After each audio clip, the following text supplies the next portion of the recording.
What's up, YouTube? What's up, Twitch? What is up? Let me just update my gaming session real quick.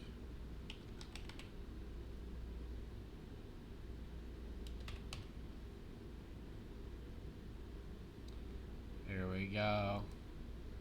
Yes, sir. That is not clickbait. We are playing.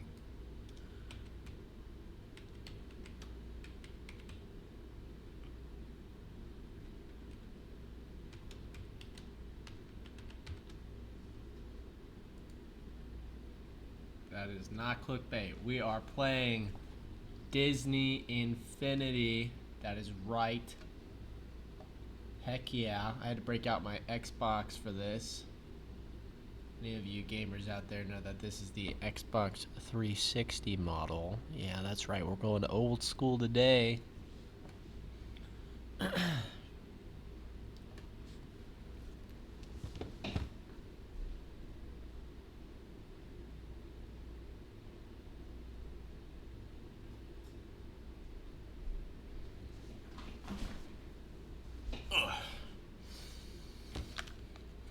I'm back. Did you miss me? Probably not. Lol. Alright. Just pull it up here and then we'll get started.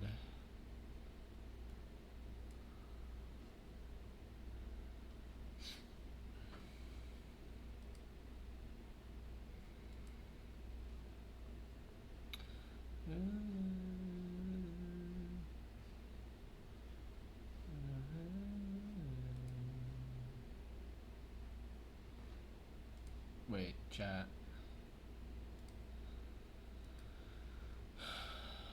How do I?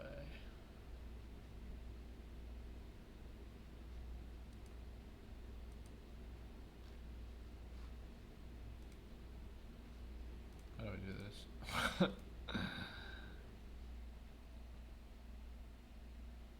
Oh, there it is. Beautiful. All right. Here we go.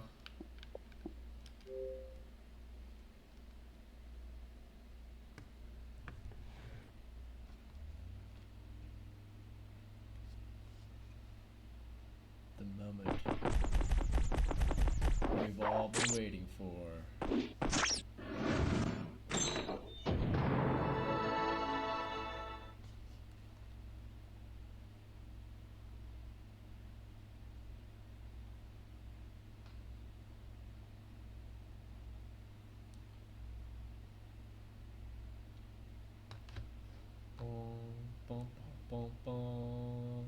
Oh, wait a minute, that's Superman.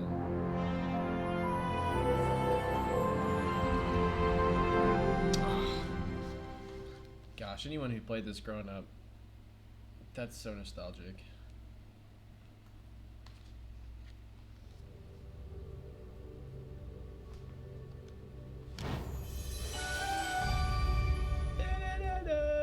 Wow. Alright, let's get into it.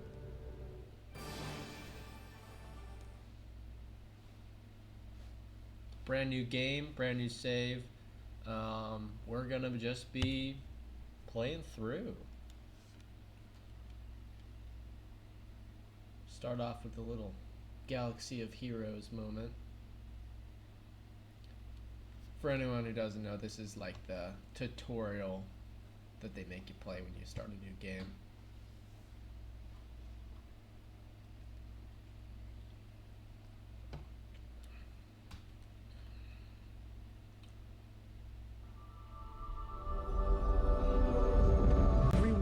Imagination, the power to create.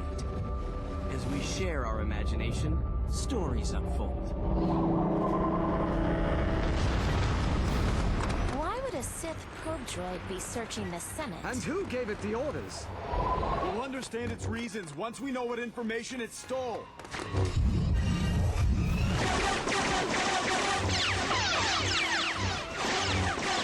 I'll take the Sith probe, Master. You take the droid. No, Anakin, wait!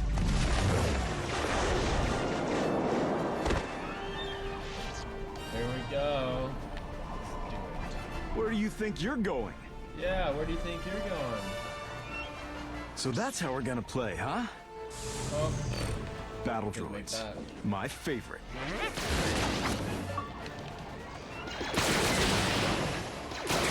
no. No. Not now. 1 second, chat.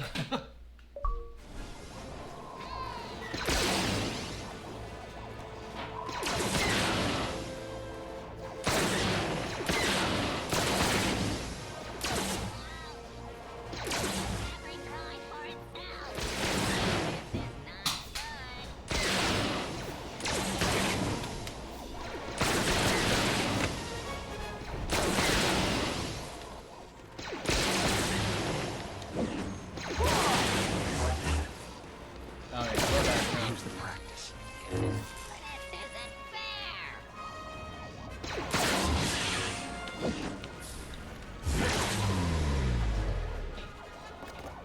That was completely uncomplicated and unnecessary, but we're back now. I've got to get that droid. I literally told myself this morning, I said, don't forget you to lost me, replace the didn't you? batteries in your remote. What did I do? Didn't expect I that. forgot to replace Now the how am I batteries gonna in get that around remote. this? I know how we're gonna get around it. I'm gonna do the cutest thing ever. Yeah.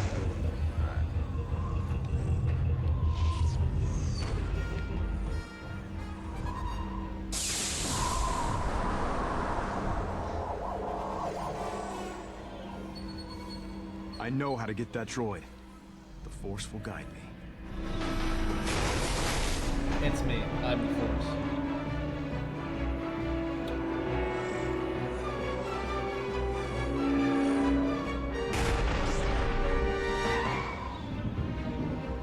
Here goes nothing.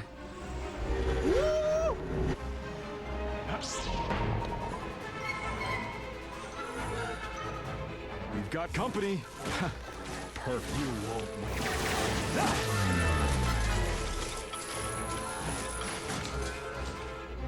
I feel it's leading me towards trouble. I'm the drone.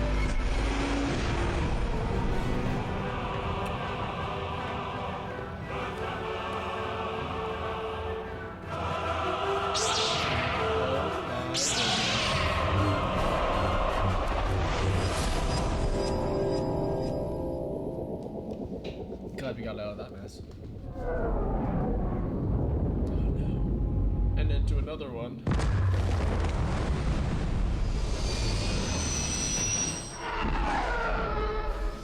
We have to stop them before they report our position. I heard you the first time. Save me! Well, she was distracting me.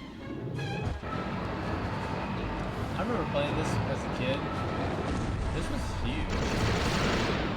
This like whole, the fact that there was like little stars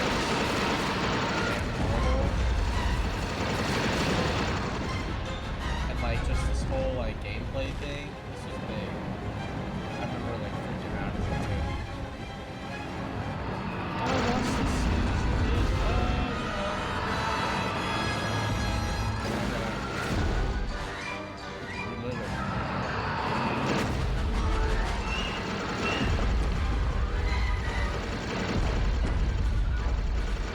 It's getting away. Look like you could use a little help. Luke! Nice shot, kid. My! I'm prepared to watch. Remind me to never get in a mess like this. Lots of surviving this up. Shut him up or shut him down. Punch it.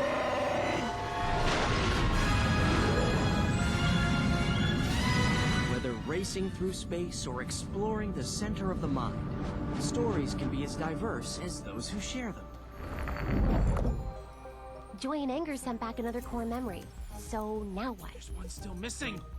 It's got to get back here before Riley wakes up. Where do you think they could be? Look, Anger, it's a core memory. Let's get it back to headquarters before it's sent to the memory dump and forgotten. Fine. But how are we supposed to get over there? Hold our breath until our heads sprout wings? We think positive. I know I can get over there. Aw, I was gonna throw him off.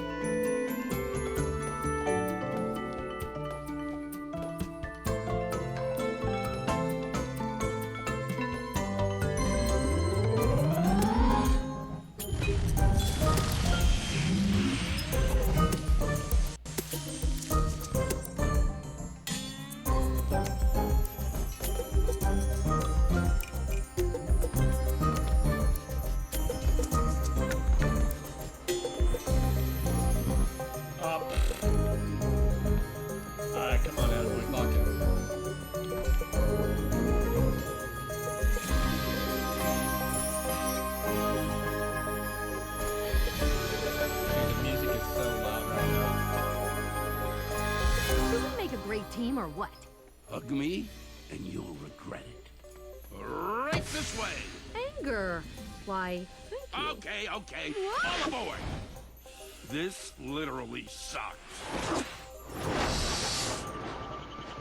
Stories are best enjoyed when friends come along for the ride. All clear, Mickey. I can't even see the other racers. That's because they're ahead of us. Oh! Hey, I just remembered a shortcut. Out of my way. Donald Duck? Donald Duck? You step on it, Mickey!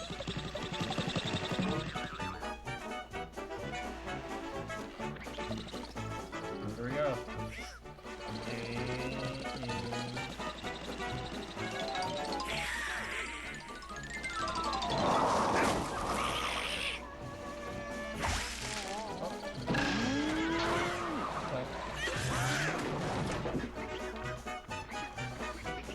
We're just gonna pretend like that didn't happen.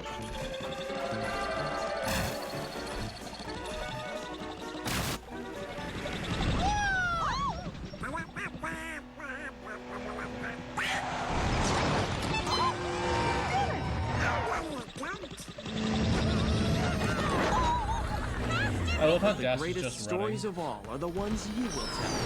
And with limitless creativity at your fingertips, the possibilities are infinite.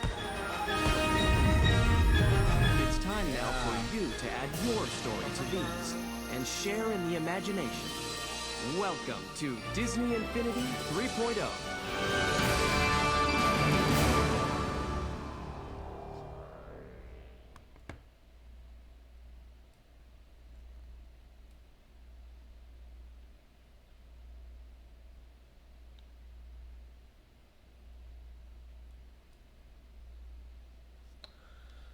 Da-na-na-na. Such a classic.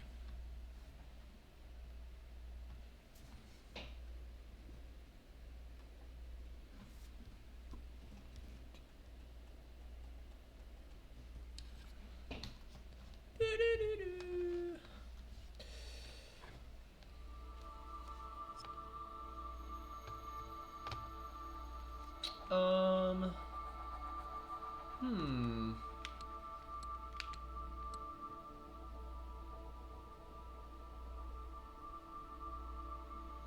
Which one resets the progress? I forget.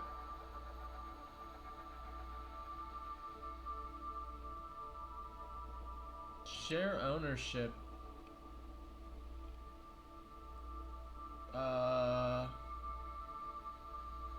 We're just gonna share ownership. Congratulations! This Disney Infinity figure is now connected to your profile. I mean, come Welcome on. to the Disney Infinity Toy Box Hub, We had to play a your Stitch. primary base of operations. Here you can access and explore the various parts of Disney Infinity. The little characters you see before you are the Disney Infinity experts known as Toy Box hosts. All of the hosts have a specialty, so talk to each of them to learn about their specific styles of gameplay. Then you will become the expert. We had to play a Stitch. I mean, he came with the original Toy Box play set, and new Lilo and Stitch movie's coming out this summer. So, you know, I thought, oh, he's so cute. Look at him. Oh, yeah, rock out, little buddy. Dude, I love it when it's all white like this. Like, it's so surreal. It's so, you know, because, like, when you see this, like, you know that the adventure's, like, about to begin. Climb the walls. Climb the walls. Climb the walls. I know you can't. Alright. But yeah, I mean, like, don't get me wrong, like, a fully completed Toy Box Hub, like, with all the goodies and all the perks and all the accessories is so cool. And, like, you got so much to do.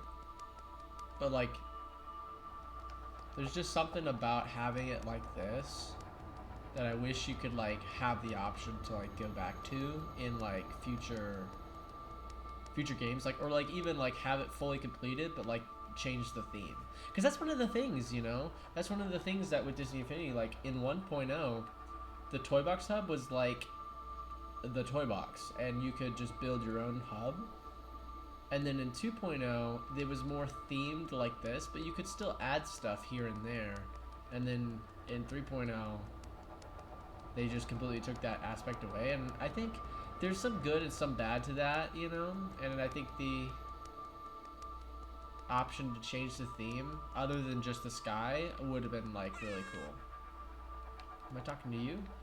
Welcome to Main Street, your gateway to the arcade, the theater, Main and the Street. Hall of Heroes. This is also the place to go to learn more about building in the Toy Box. To find a point of interest, follow the highlighted path. I gotta tell you, one of the saddest things about Main Street is the fact that places like Flynn's Arcade or the theater are just no longer available. Like every time you sign in, it tries to connect to the online portion, and it says that it can't, which, I mean, obviously is because they shut it down, you know, 10 or so something years ago. I wish you could still go in here, you know? Like, even if you can't... You've unlocked the Disney Infinity Arcade. In the arcade, you can experience the Toy Box together with Disney Infinity fans from all over the world. Like, even if you can't, like, do anything, I wish you could still go into it, you know? Because everybody doesn't have the privileges. Also, can we talk about the two skies that just happened? That one Disney one and this one are probably the best soundtracks with the sky. Do I have any of the... I have this. Let's go gliding! Yay! Huh! Huh! Yeah, I mean, also, can we just talk about... Oh, never mind. I was gonna say, can we talk about the sky? But the game said, no. We're not doing that. Okay. A lot of do.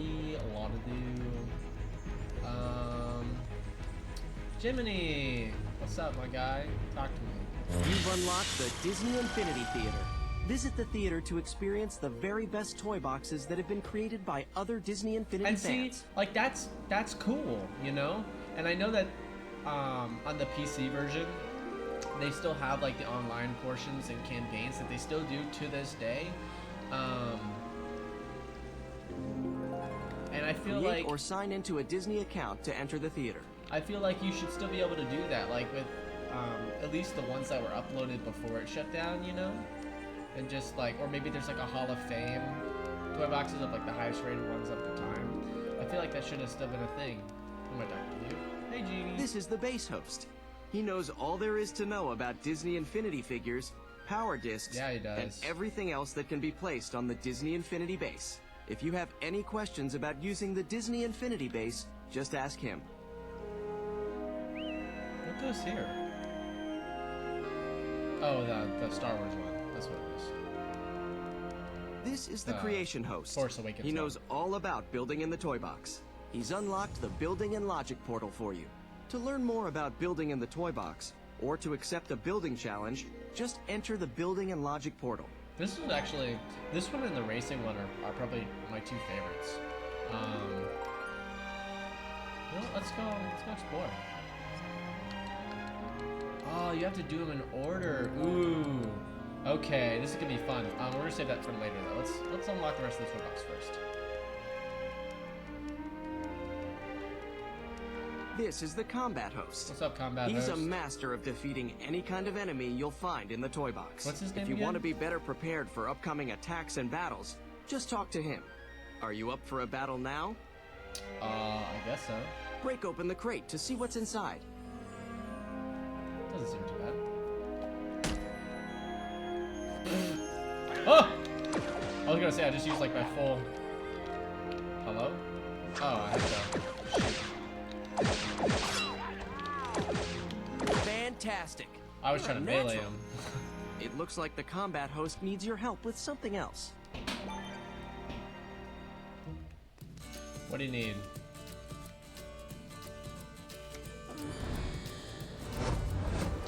Nice. Also, Can we talk about how interesting that this is part of the Toy Box Hub? Like, I'm trying to remember, because Jack Skellington, he was part of the 1.0 character release, and so it always confused me that this was part of the 3.0 Toy Box Hub and not something earlier, you know? I mean, I'm not complaining, I mean, it's a great movie, but at the same time, you know, for a combat area, I feel like there was a lot of movies that came out and characters that came out with the 3.0 they could have used here, you know? A warrior of some kind just grabbed the combat portal's power source and escaped into the creepy-looking place with it. Go find him and take it back. Is it this guy? I'm gonna put that away. Combat, I like better. I don't like to use the guns as much. Or the blasters, rather. Never mind.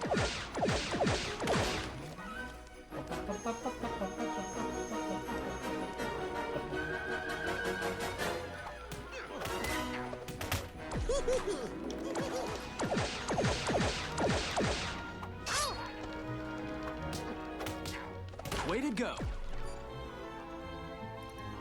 You found the power source. Bring it back and we'll get to the combat portal. Get the combat portal up and running. Oh wow. Pick English? up the power source and carry it to the combat host. Oh, ow. Okay.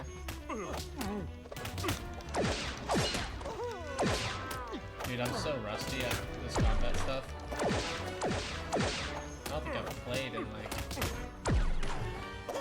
a year or two, so we're gonna get back into it though. Hello, I found this big old battery for you. You've unlocked the Combat Adventure Sick Portal. bro. If you'd like to prove your fighting skills, an endless army of enemies is anxiously awaiting your arrival right through this portal. Aw, for me? This is the Vehicles host. He knows all about cars and other vehicles. If you'd like to try your hand at driving, hop in the highlighted car. Driving? That sounds right up my alley. Oops, just took the car.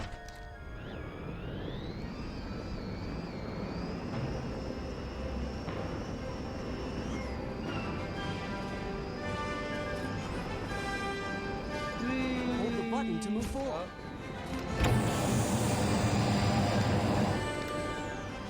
Oh! Kickflip. All this space I'm gonna somehow Learn to manage. drift while you're drift for 2 seconds. When you have enough energy stored up, activate the turbo for a boost of... You can jump while driving. Facing the wrong direction? I am. Do a quick one. You'll never want to do a 3-point turn again. Congratulations. Breath You've of the learned Hood one, all the that's basics of driving. If you Also, ever have I'm driving questions on about the- cars on or the British helicopters, side here. just talk to the Let's Vehicles chase host. You've unlocked the Vehicle Adventure Portal. If you're interested in driving or flying, just enter this portal and let the racing begin. Heck yeah! I really like the they put Star Wars in here though.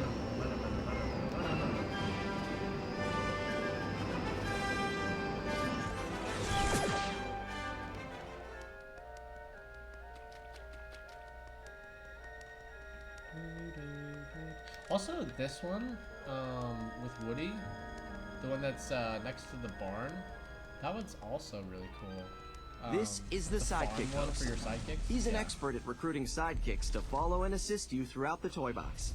The host is hungry. You'll need to find some food.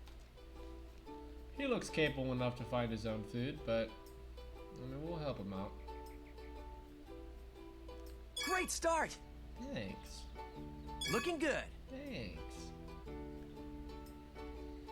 I don't think that there's one in the car. Way to go.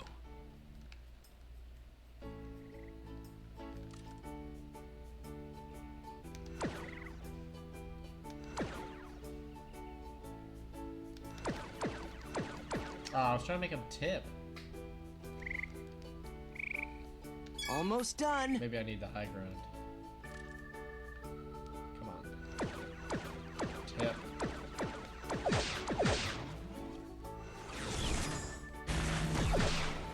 Bruh. Oh! I just vaporized him from existence. Who are you? Come here. Come here. You will come with me. Help me find this tomato.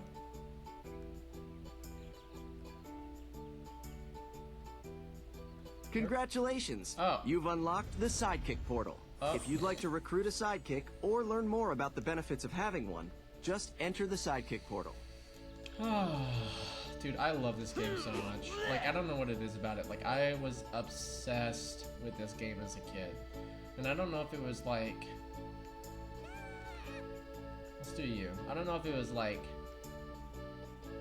being able to, like, collect the characters or, like... what, but I Disney Infinity characters have a wide variety of moves and abilities, and you'll need to use a lot of them to complete this challenge. Heck yeah. Make your way to the treasure. Wait, this is such a good theme too. Oh, the Brave theme. Dude, Brave is such an underrated movie. Can we talk about that for a quick second? Because, like, I remember seeing Brave in the theaters, and, like, it's a funny movie, and, like, being a Pixar movie too, like, every single, you know, Pixar movie has never been a letdown. They've all been so amazing, but, like, they've never done a princess movie before, or at least not off the top of my head, and it's just so funny, because it's not like a Disney princess movie. It's, like, it's humorous, it's good for the adults and the kids, it's, oh, sorry, I don't know why I did that. I don't know. It's also beautiful. It's a beautiful movie. The artistry is really well done. Great job. Yeah, right when the music swells. The exploration host has a challenge for you. Find all of the hidden spark capsules. A variety of moves and abilities will be required to collect them all. We'll stay here for a little bit. Think I can drop right on this one?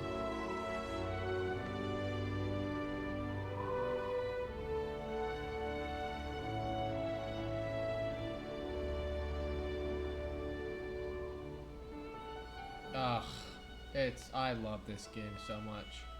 Way to go! Nice. Awesome! Look at that.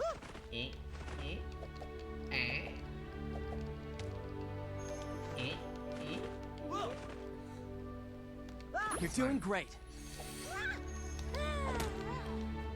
I always love doing that too. I mean, call me a menace, but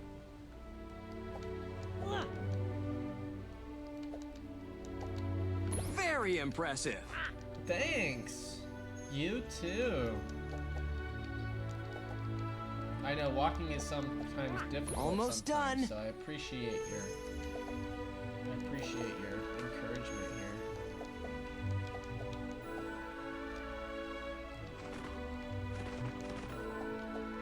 Oh. Almost fell off there. That would have been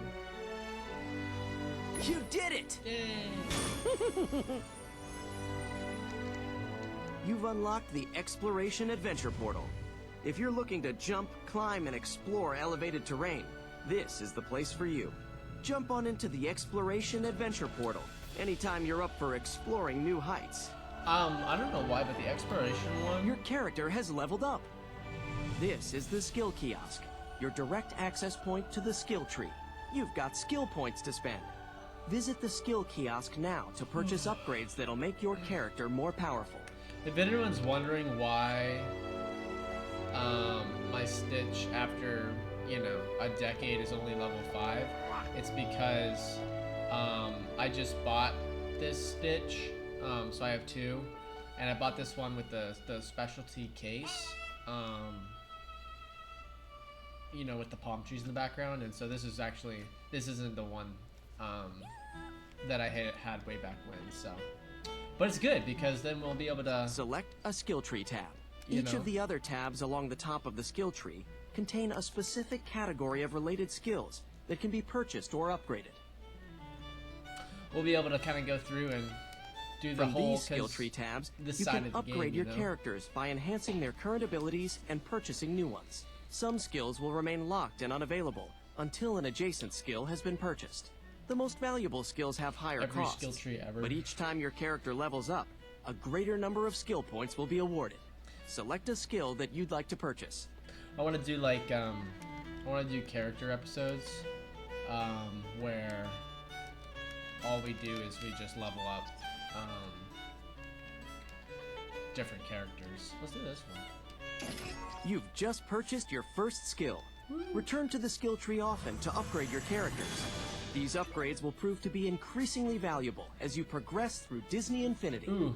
Give me that. Give me that. Give me that. Give me that. Give me that. Give me that. If you can't find a skill kiosk, you can still access the skill tree at any time through the pause menu.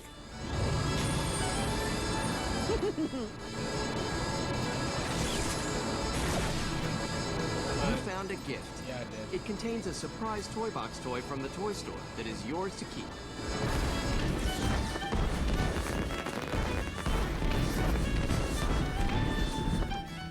Well, that's pretty cool. I guess I have to unlock climbing. That's why he doesn't climb.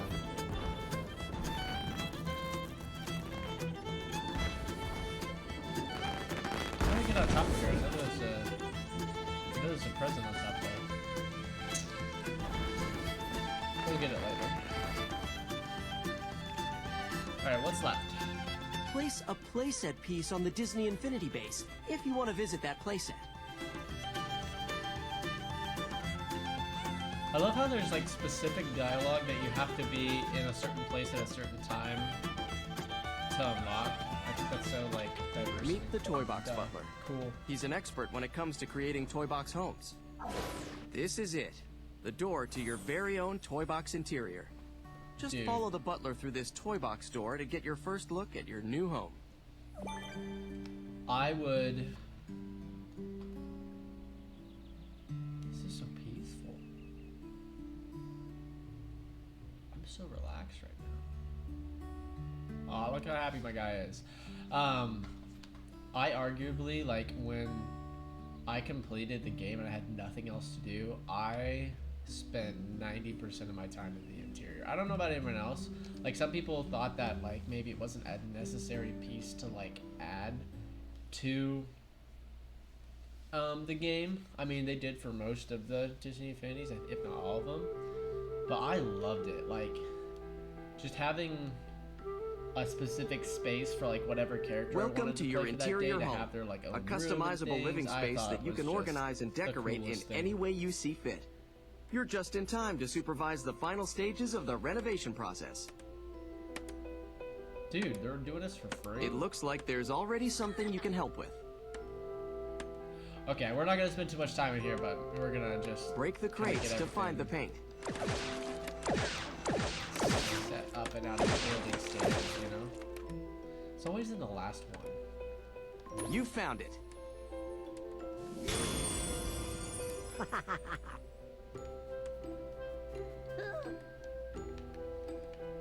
Now what?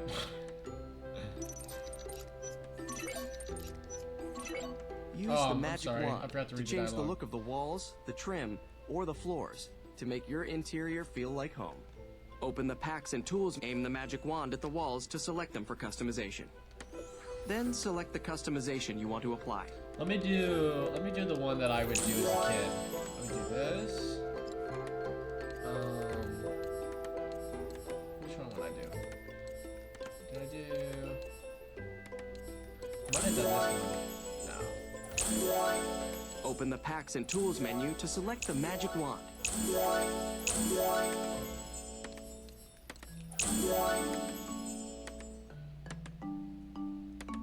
You know, I think it was this wood floor, yeah, something like that. And then did the fantasy act. I Good know choice. the wood tones don't match. That looks Give me a much break, I better. was just a kid. Decorate and customize your interior to be whatever inspires your imagination. Create themed rooms or mix things up. Heck It's yeah. all up to you. Dude, nobody told me about this, and so when I discovered this, I wanted one so bad, and I always put I always put my room back there. This is your butler. Hello, butler. His only goal is to help you create the perfect interior. Talk to your butler anytime you need help adding furniture or rooms to your interior. If you're already familiar with the workings of the interior, feel free to begin customizing and decorating. I am If you need help adding rooms or decorating your interior, talk to the butler. What's up, butler? Grumpy. Get out of here. Ferb. Hello, Ferb. You're coming with me. Never actually tried to take one of them out with me.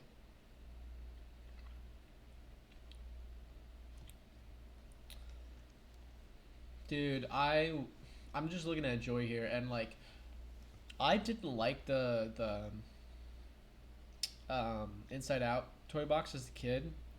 It was so different from the rest of the toy boxes. Like the whole 2D style gameplay was just, it wasn't something that Disney Infinity had really done before. But I was just playing it recently, and it's actually not too bad. But one thing I did notice playing again is that just the quality, like the video graphic quality of it, is much lower than the rest of the toy boxes, which I think that kind of makes sense, because I think, if I'm not mistaken, either the Inside Out one or the Combat, what's it called? The Battle Pass toy box. It's over Find here. a point of interest. Follow the highlighted path. Not that one, this one. The Combat one, the one with Syndrome takes over. Those two were like the last ones that they made before it was canceled. So I can see why it looks less finished than the other ones. But I mean, they had so much in the works when it got canceled. Like, they were gonna make so many new characters and new toy boxes, new play sets. They were just gonna do so much, and then it all just went away, you know, which I think is so sad. I mean, I'm gonna get a little, you know, I don't know what you call it, so-and-so political, I don't know, well, for a second, but like, if you don't know, let me just yap for a second. If you don't know that, Disney Infinity was designed, for those who don't know, to promote the movies of the time. So like, whatever Disney or Pixar movie, Star Wars, Marvel, whatever was coming out during the time, they would create characters and playsets to promote that movie, so more people would be inclined to buy the toys and the Toys to Life A surprise gift has appeared. characters and stuff because they just saw the movie. And in turn, if you were really into Disney Infinity, you would buy the characters and then hopefully go see the movie, right? So, but that's such a short-term vision for the game that ultimately it just wasn't financially smart for Disney to continue to finance this through the gaming company, and so that's why they canceled it. And that's also why you don't have classic Disney characters like Goofy or Jiminy Cricket or, you know, any of your favorite, you know, characters growing up. Like I cannot believe that they didn't make Genie. You know, like, they made Aladdin and they made Jasmine, but come on, Genie. Like, this guy over here, this is all we get in the game. This is all we get. And like, they made Alice in Wonderland ones from Alice Through the Looking Glass, but they didn't make the original Alice in Wonderland, you know? Now, I know that, you know, when it was canceled, they had in the works, they had Doctor Strange in the works, which would have been really cool. They did have Goofy in the works. They had Moana in the works. They had a whole Moana playset, which was really going to be really cool. And you can look it up.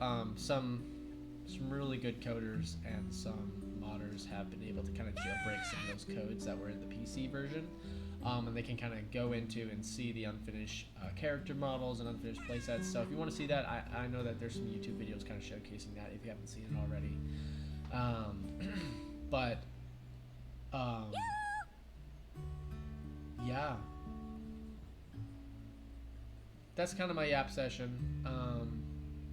My favorite classic Disney character is Peter Pan. And so when I found out that they were going to make that for 3.0 right before they were going to try to make 4.0, if that was ever really in the works, I was freaking out. And so when it got canceled right as they were about to release it, I was devastated. I was so devastated.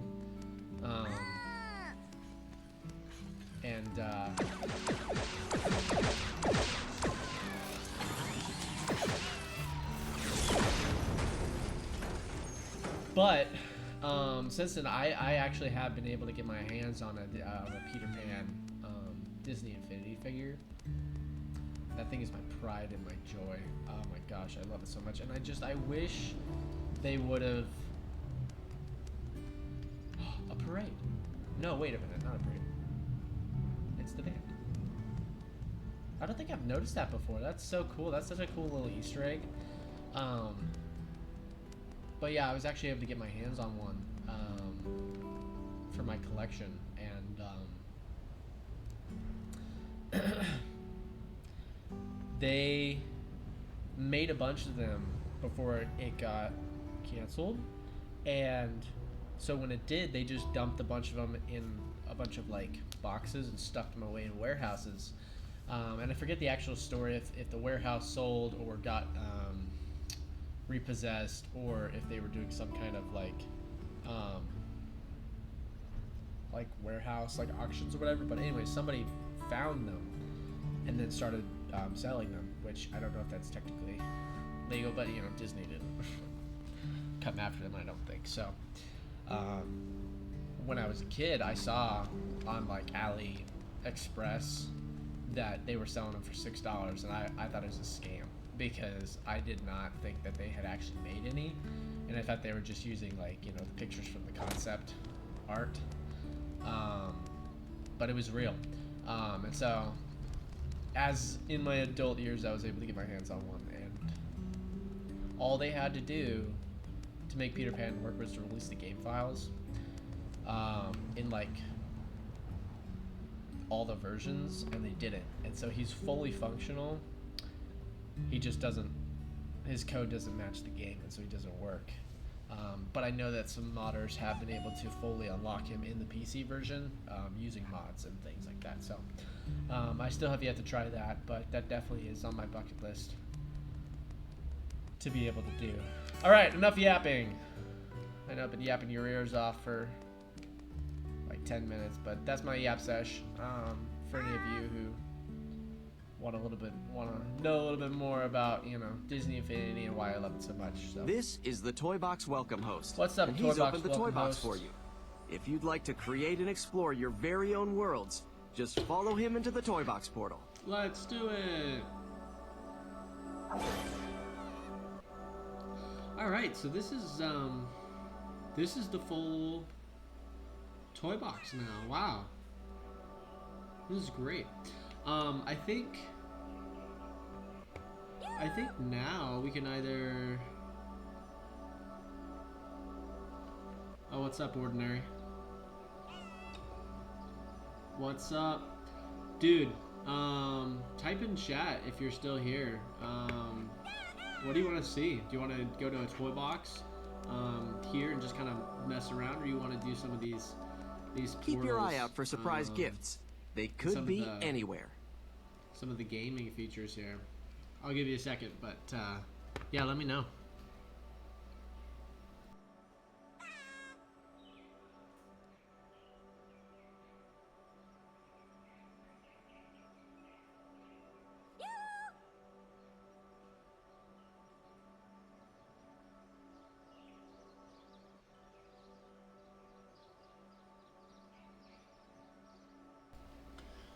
Dude, you've never seen some of the game features? That's crazy. Well, that's crazy. Dude, we're gonna have to hop on a gaming session sometime and actually play. The toy store has new toys. access the store through the pause menu. It might have to be in person because they, did away with the online features a while ago. But yeah, let's see. There's driving. There's fighting. Let's do this one because I told chat that we were gonna do this one. So, droid in distress, whatever that means. Let's do it. I know it's lame, isn't it? Yeah, so these ones, chat, is it possible to turn the narrator down a little bit? It's louder than yours, so it's getting out. Okay, yeah, I can do that. I'm just getting here real quick. Welcome to the Toy Box. Anyone you see with a beacon over their head needs to talk to you. Thanks. Options. Audio. Dialogue volume. I think that would be him included. Let's turn on the subtitles too. Turn those down a little bit. No, we can leave that up. Alright, let me know if that fixes it. I can also turn myself up. I thought I was being a bit loud, so I turned myself down, but let me just turn myself back up a little bit.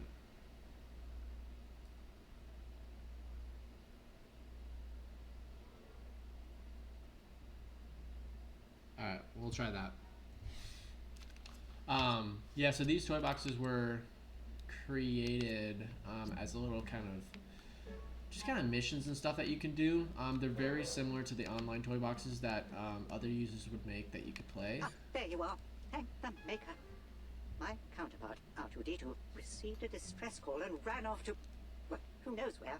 He can be so impulsive. Gotcha, And thanks, I will Henry. never locate him without your help. I think what's really cool as well is not just for the characters, but also for these kind of NPC type characters. Also, why didn't they ever make C-3PO? That would have been so funny. You know, because like in the Lego Star Wars version, he can't do anything. That would have been so funny if they just made him as kind of like a spoof character and he didn't do anything. He would just kind of like walk around and just be present. I remember what I was saying. We had Let's continue. better set some beacons to alert us should R2 return. All he does is waddle. Yeah, that would have been so crazy. That would have been the best thing I ever. don't suppose you have any beacons, do you? Dude, maybe because upper in the upper left-hand corner is the purple thing. That's like the special ability. His special ability is just to like go into like this crazy mode where he can like do backflips and like has a turret that like it's totally not canon at all. That would have been hilarious. Open the editor. All right, what are we doing I here? see you have found some beacons of excellent news. Hoth. Placing 3 beacons should do the trick. Well, we can't put Hoth here, right? I wasn't listening to what he Well said. done. 2 more and we can be on our way. 2 more, okay. How about one here? Oh wait, no, I have to move.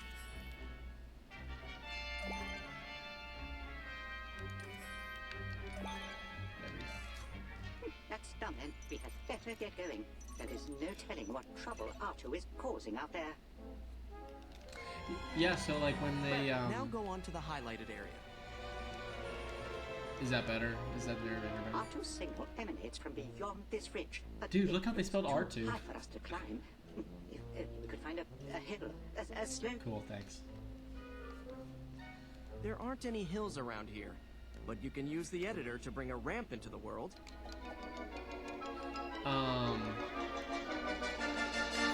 Yeah, but like when they had the online version, people would make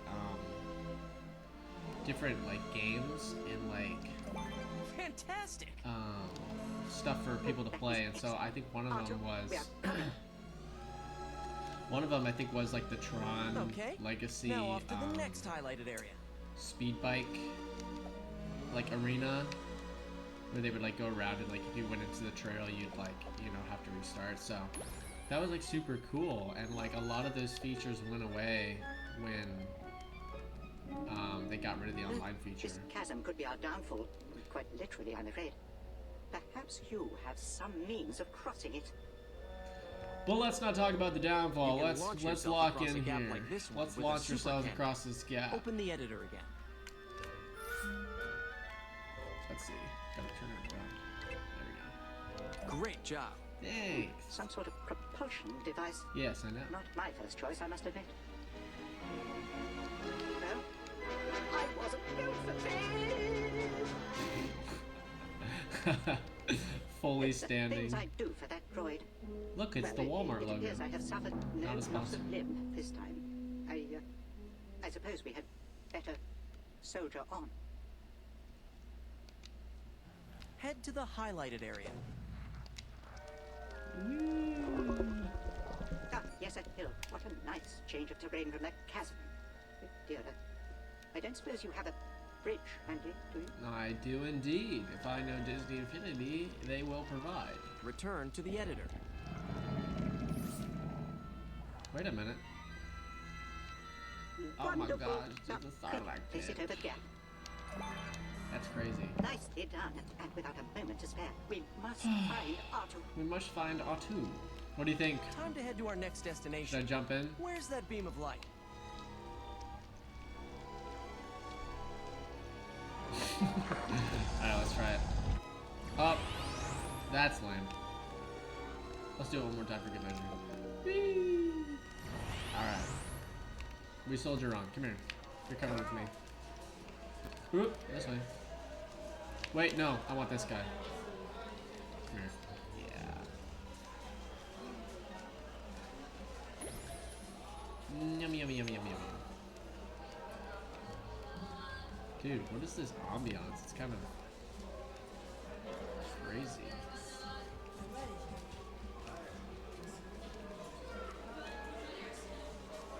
Alright, see you, Ordinary. I'll throw this guy in here. Oh, he survived. A lot of do. Alright, what are we doing? That strange rock is blocking your path. It's time to use the toy box's most powerful item, the magic wand.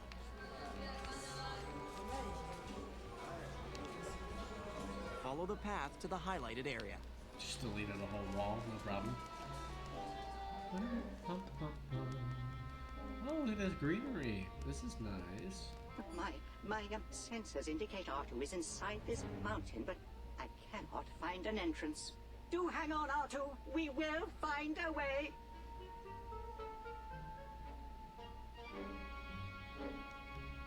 No pressure. Alright, well, we'll try to make this entertaining and not at all distracting. Let me just update the title a little bit.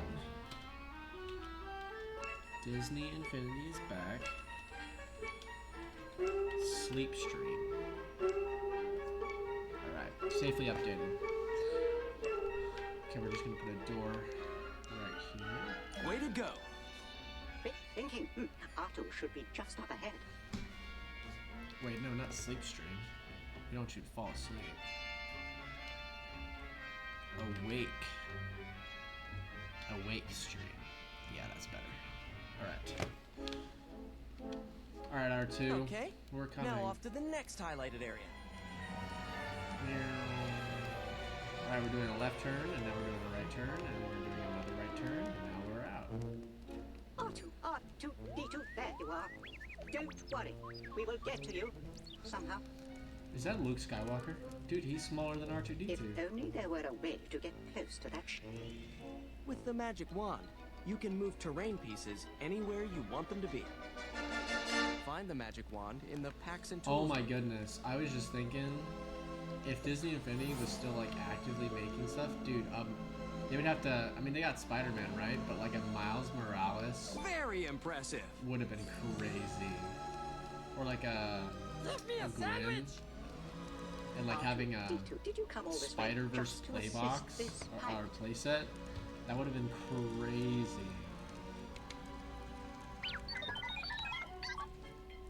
Yeah, that's Luke Skywalker. Dude, he's so It tiny. appears you are a hero. Well done, Artu. What? What about me? And you are a hero too. Oh, thanks. I cannot thank you enough for your help.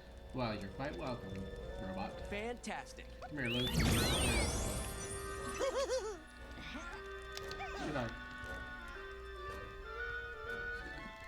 Got him just before the loading screen. The Star Wars characters would go crazy.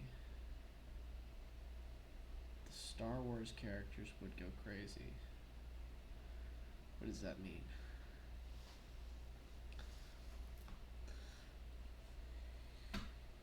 I think it's funny because they made a Luke Skywalker like character, and then they made oh yeah, no, you're right. I see what you're saying. Dude, can you imagine Mandalorian? Like, they made Boba Fett, and I'm sure somebody out there has like made a mod on the PC version to make him look like the Mandalorian, like with the textures. But like, no, that would go crazy. Gosh, who would? I always thought, because they made a Clone Wars. My first thought was Baby Yoda. Yeah. Dude, him and Stitch would like get along crazy. But they made a Clone Wars Obi-Wan Kenobi. And I always thought that they should have made a power disc to make him old Ben Kenobi. Same with Han Solo, you know, because they made a Force Awakens playset, but not a lot of the characters aside from like Rey, Finn, and Kylo did they make for that playset. Man, what characters would we have done? Like a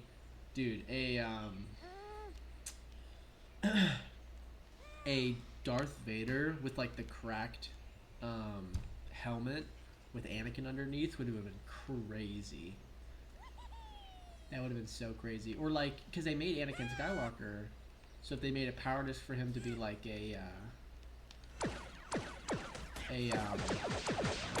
like Sith, like a Sith Anakin with like a slight change in like what he's wearing, this eyes being yellow, that was crazy. I mean, this is all stuff that I'm sure advanced coders and modders have done or tried to do, but like, there, I mean, I had to. This is just kind of a piece of free advice I'm gonna throw out there. I got a capture card, and I plugged in A surprise gift has appeared. my Xbox 360 so that I could play this on To find on a PC. point of interest, follow the Because highlighted path. the craziest thing about the PC version of Disney Infinity, which I have all of them, but the thing that I really don't like about it is the characters and things don't work. Like, every time you bought a new character, it would come with like the card on it with the code. It uses the codes, so you know, you can't just place a figure on the base and play it. You can't just paste the playset on it and play it. You can't do that. And I'm like, that's the whole point of Disney Infinity. So I was like, if I'm gonna play this and kind of stream this and go through it, like I'm gonna be you know, moving my Xbox over here and playing this because I want to be able to have the ability to do that, because that's what makes it fun. That's the whole point. Let's see, what's the most interesting thing to listen to?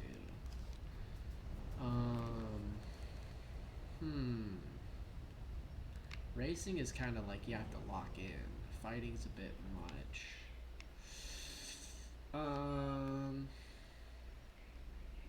Let's just do another one of those missions, you know? Let's just go in here. The blue sparks you collect can be used to purchase toys from the toy store. Woo! Cash money, baby. Oh, look, we can play all of them now. Let's just go in order, though. A heightened sense of adventure is what this one's called. For those people out here who can't read, like myself. Oh, they made Yoda. I just thought about that. They made Yoda. I mean, obviously it's not the same character, but if they did a baby Yoda skin for Yoda.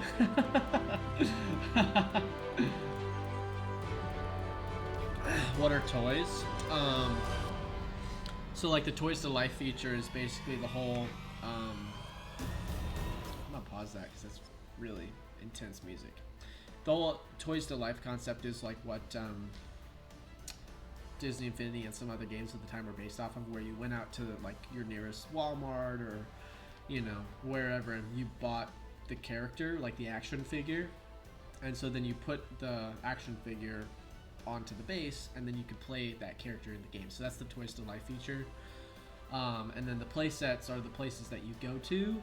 So they're kind of the worlds and stuff that are made by Disney Infinity that you can like go and play levels, and you know, so like there's a Star Wars play set, and then there's like the Inside Out play set, and then there's the Nemo play set, which is actually so fun. And then like the power discs and the hex discs are kind of little accessories and vehicles respectively that you can put on the base. So like, for example, if I was Spider-Man, I could put the symbiote one under Spider-Man, and he's now the black suit Spider-Man. Or if I put a hex disc on, then I have like Nick Fury's flying car, stuff like that. So and then it kind of gets, you know, more so into like the actual game. Like there's certain toys and things that you can unlock that you can use to build in the toy boxes. I always thought that the most ironic thing about Disney Infinity was that their slogan was Disney Infinity, play without limits. Yet there was a limit of how much you could put in a toy box. I always thought that that was so ironic.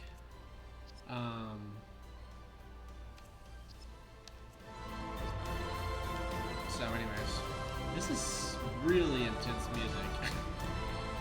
Can I change the music? I don't know, let's talk to this guy. Let's talk to this lost boy. Hi there! If you love exploring and finding secrets, then you've come to the right place. There are all sorts of surprises in these mountains. Can you find them all? I don't know, can I? Of course, if you'd rather try your luck with the toy dispenser, then feel free. No, I think I'll do the adventure things. You can play however you want while you're here. Just have fun. Okay. When you're done playing around, make your way back to the Toy Box Hub through the provided door, or select Return to the Toy Box Hub in pause. Great. Thanks, Sky. Let's kick you off the cliff, and you have your own adventure. Goodbye. What does this do? Vehicles. This is the good dinosaur Sky. Okay, so let's grab one quick.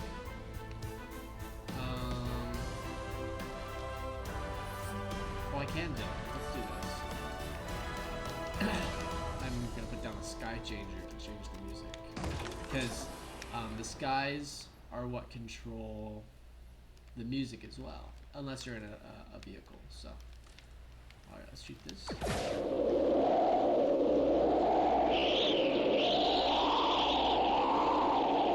Some crazy wind.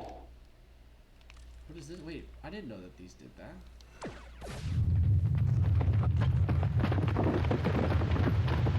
Wait, that's so fun. That's so cool.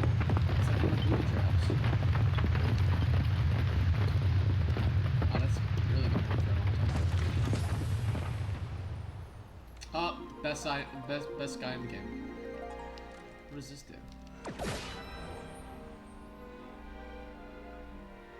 Oh, it's Winnie the Pooh. He's on the green team. Dude, can I pick this up?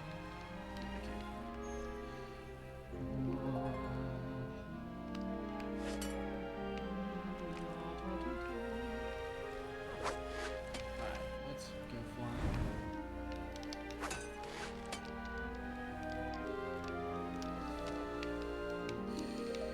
Yeah, this one's kind of like a jungle, Peter Pan type themed place. There actually is I'm going to say this is more of a jungle, because there is a Peter Pan themed toy box I know of, and it's kind of not like Disney Infinity to create two in one world. Ironically enough. I can climb! It is unlocked. Dude, that's so amazing. Come on, everybody, let's just climb. Oh! Darn, I just fell off a cliff. Alright, we're back.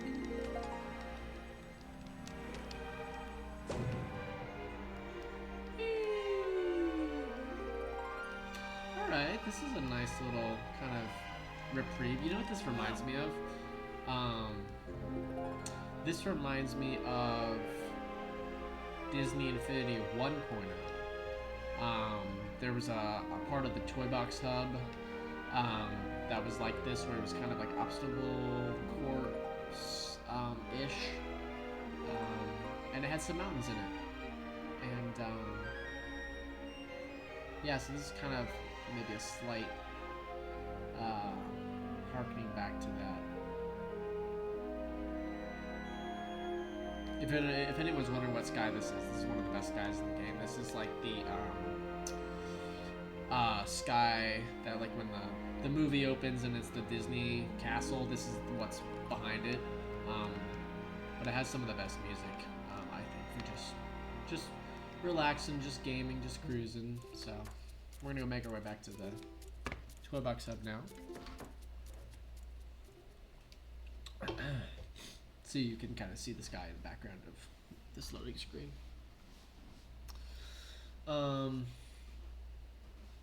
Yeah.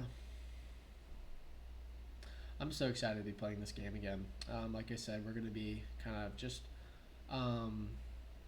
playing through the different play sets and the different parts of the game. We're also going to do some character leveling up type videos. I literally could probably play this game for the rest of my life. And probably get bored, but that's the point, you know? Because, like, when you sit with the boredom, you think of things that you could make it less bored, and that's where, you know, the toy boxes come in and the creativity comes in, you know? Level 6. We probably have some skill points, but we're going to level up a little bit more to see if we can't get something really cool to do. Let me just take a look at the other ones here, see if there's any kind of cool ones that we should look at. I don't know why my screen was shaking like that. Right? Okay, must be a villain. Hey, villain Purple guy, sparks you're fill your shaking the special whole move meter. screen. Collect purple sparks and spark capsules to allow your characters to frequently utilize their powerful I special can't moves. read when the screen's shaking.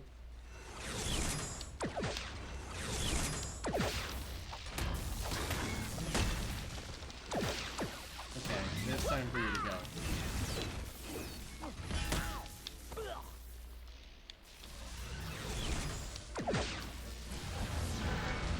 Wow, I think I'm not gonna make it. Run away, run away. Let me get this health for a bit. Green sparks will heal your character. I know. Collect green I'm sparks trying and to. spark capsules when your health is running low. Wow, wait. This guy is relentless.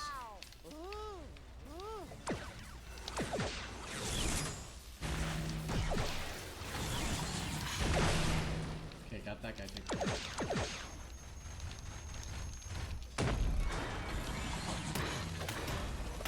These other guys.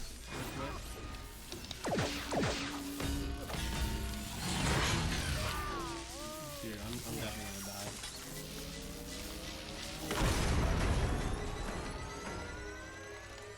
A surprise gift has appeared. Come on now. Yep, and there I go. And I'm back. Weren't expecting to see me. Alright. Back to reading. Alright.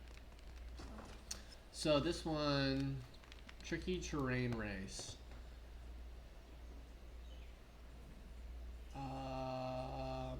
Race to the hills, valleys, trigger logic connections. I always thought that was cool about the toy boxes too. Like, it's not just placing stuff around. You can create paths, like logic paths, and connect one toy to another, so that, like, when you press a button, it triggers all these events. I thought was super cool, and it's kind of like coding for dummies, you know. Like, you know, a lot of the audience of the time, you know, myself included, was younger kids, and so it was kind of a way to get them into kind of like this coding circuitry of, you know, one thing domino affects the other thing, which is, you know, a little bit cooler than just placing a bunch of random stuff. Itty Bitty City is hilarious. It's basically like a Tinkerbell type sized city, and you have this car. I'm just gonna go to it and show you. This car is like the Muppets van, but it's got animals singing. It's hilarious. It's one of the best cars. Car soundtracks, anyways.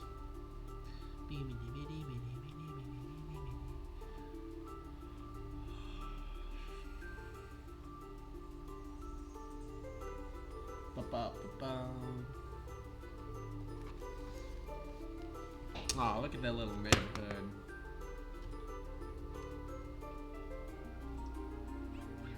That's the thing too, like, you know, these are the same structures and stuff as any other city, right? But because of the sky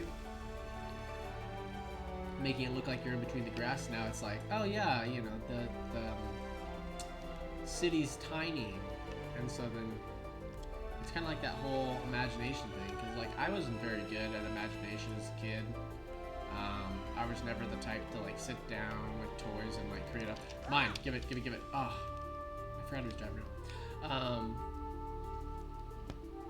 I wasn't really good at like coming up with stories or like doing stuff like that, and so this was kind of like my outlet, you know, of going to the toy boxes and building stuff, and you know, being the Mad Hatter in the middle of a Marvel city, you know, stopping Darth Vader, you know. So here it comes. So this car right here is so funny. I just need to time it right. Yep, I'm a gamer. Jam! Jam! Go on, Animal! Jam! Oh,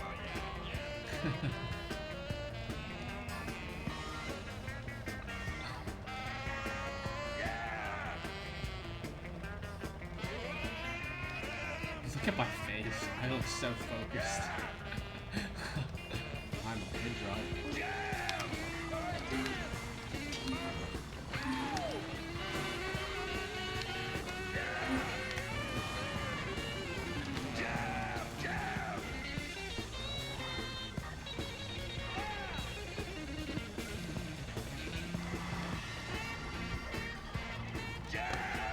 This song is so funny. I forget what it's called. What's it called?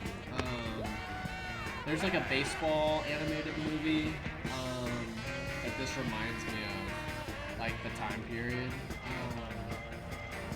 What's it called? It's called. I need to look it up.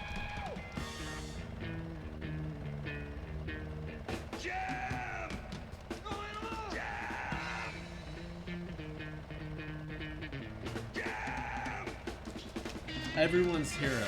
It's called Everyone's Hero. And it's this really just like weird niche movie about this kid who plays baseball or like wants to play baseball, and his hero is Babe Ruth. And like there's like a whole adventure that goes along with it. Anyways, with all great movies, there's this montage scene where he's kind of like getting some tips from some pro baseball players, and it's like this montage, and they got music like that playing. Oh my gosh, it's a gnome! Get out! It's a gnome. Come here. I got a gnome. I will kick the gnome. Goodbye, gnome. He'll never see his family again. Anyways, this is the best part about this toy box.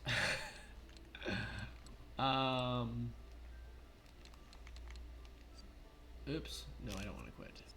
I want to go back to the toy box hub. A lot of do.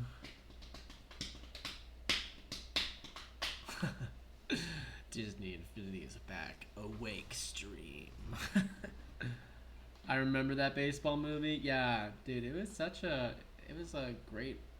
I think, if I'm not mistaken, I think Robin Williams was one of the voice actors, and I think the guy who directed it was the same guy who directed the original Superman movies. But don't quote me on that. What's this guy want? How about a game of hide and seek? You may have to be a little mad to find me. I'm not all here, you know. He disappeared. Yeah, so this is a game of hide and seek, To and find so a you point kind of interest, follow the highlighted path. just kind of start it, and so as you go along your way, you'll find them in different areas. I think he gives you sparks, is what he gives you. Let's do some racing, because that sounds awesome. So basically, the little portals are places you can go to do stuff, but if you talk to the hosts, they'll also have special missions that you can complete. So, can you teach me to drive a car? Are you ready to master driving? I am. Hop in the car to get started. Okay, I will hop in this totally normal looking car to get started after I kick it accidentally. Whoops. Learn to drift while you drift for 2 seconds. When you have enough energy stored up. Learn to drift while you drift for 2 seconds. Facing the wrong direction? Do a quick 180. You'll never want to do a 3-point turn again. Yeah, if only they had this when I was taking my driver's test. I would have passed with flying about colors. cars or helicopters, just talk to the vehicle's host. Alright, I'm gonna talk to the vehicles.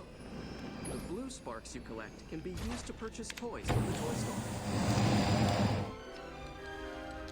Teach me to fly a ship. The vehicle's host is ready to teach you to fly a ship. That's amazing. Just hop That's in what to I get just started. said. After I kick it. Dang it, I keep doing that. Follow the on-screen prompts to fly the ship. Follow the on-screen prompts to make quick that's turns. enough on-screen prompts, I think. To fire the ship's weapon, follow the prompt. Practice these maneuvers, and you'll be a world-class pilot in no time. If you ever have questions about cars or helicopters, just talk to the vehicle's host.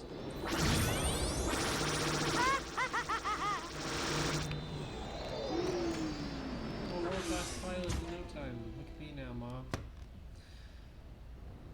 Follow the on-screen prompts, dang it. My dream car. That's funny. Alright, well, I'm gonna follow the on-screen prompts. The vehicle's host is ready to teach you to fly a helicopter. Just hop in and we'll get started. Does anyone know what movie this is from? I'll give you a second. Alright, that's enough seconds. Follow the on-screen prompts. Fly around a bit. Follow the on-screen instructions to strafe. To fire a missile, press the button. Practice these maneuvers and you'll be a world-class helicopter pilot in no time. Look if at me, you ever Mom, have I'm questions strafing about in cars or public. helicopters, just talk to the vehicle's host.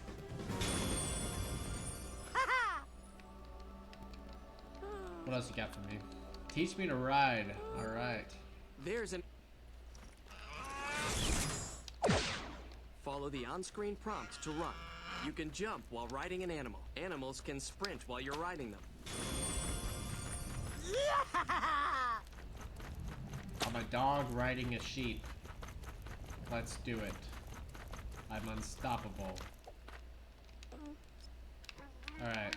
How to do tricks of the car. This is the last Not one. only is it fun to do air tricks in a vehicle, it also generates turbo for speed boosts. To learn how to do air tricks, hop in the free car. gift. You found a gift. I did. It contains a drive off the ramp to get the necessary height to perform an air trick. It contains a drive off the cliff. If you land an air trick, you'll get more energy. Thanks.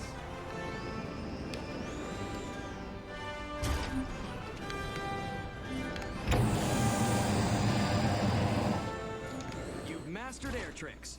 When you're done, yeah, simply exit the vehicle. Sure looks like it. Watch out. What did I get?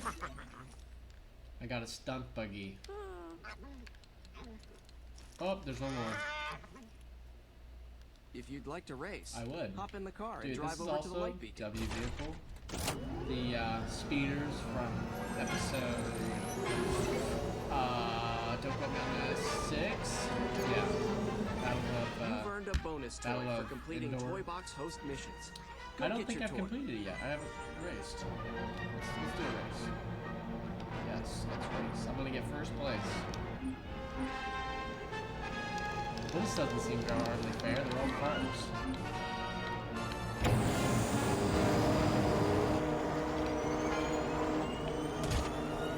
In between.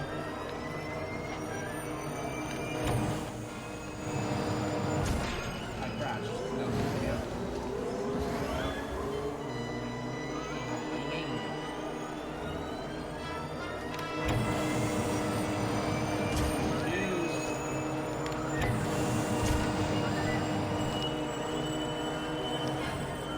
Enter the Toy Box Hub portals to experience various adventures that only begin Dude, to that scratch barrel the is surface so of sick. all that can be created in the Toy Box.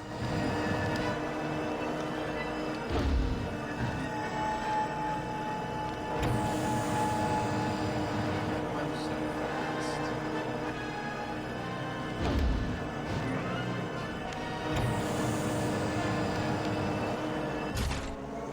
Green Dude, sparks will heal your character. how did I crash on Collect that? green sparks and This is spark just a little capsules orb of when your light. health is running low. Final lap, here we go.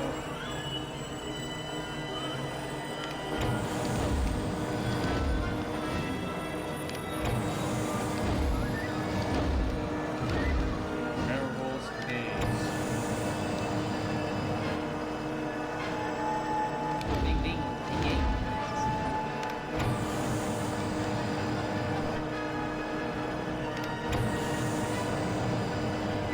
Finish. Heck yeah, that's so cool.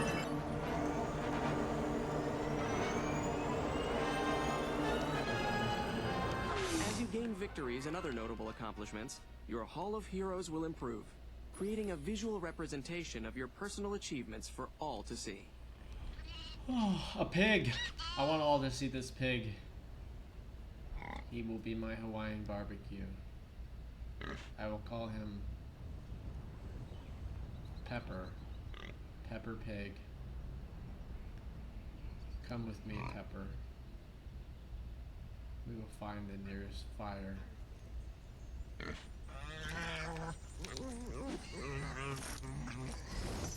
Here, Pepper. ESPN? No way. They got a little shout out. Maybe they did. Alright, I'm gonna take this helicopter. Get this present. A beacon of light over someone lets you know they have a mission for you. Come on, let's go talk to somebody and find out how we can help. Some loud fireworks.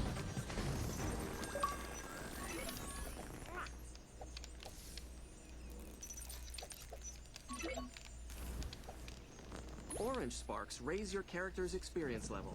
Your characters will become more skilled and powerful as their experience levels increase. This reminds me, did you see that they're making a new Tron movie? I haven't really seen the full trailer, I've only seen part of it, but I really hope that... Okay, calm down. Calm down. I really hope that it's good, you know? Because Tron Legacy is just one of those movies. Visit the toy store to spend your sparks on a variety of useful toys. That's great. How long are these fireworks gonna go off? Okay, I think that's it. Nice. Okay. But I really hope it's good because Disney, not Disney, Tron Legacy is one of my favorite movies. It's so good.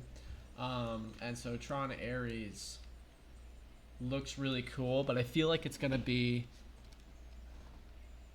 it's a sequel to Tron Legacy, I believe, if I'm not mistaken.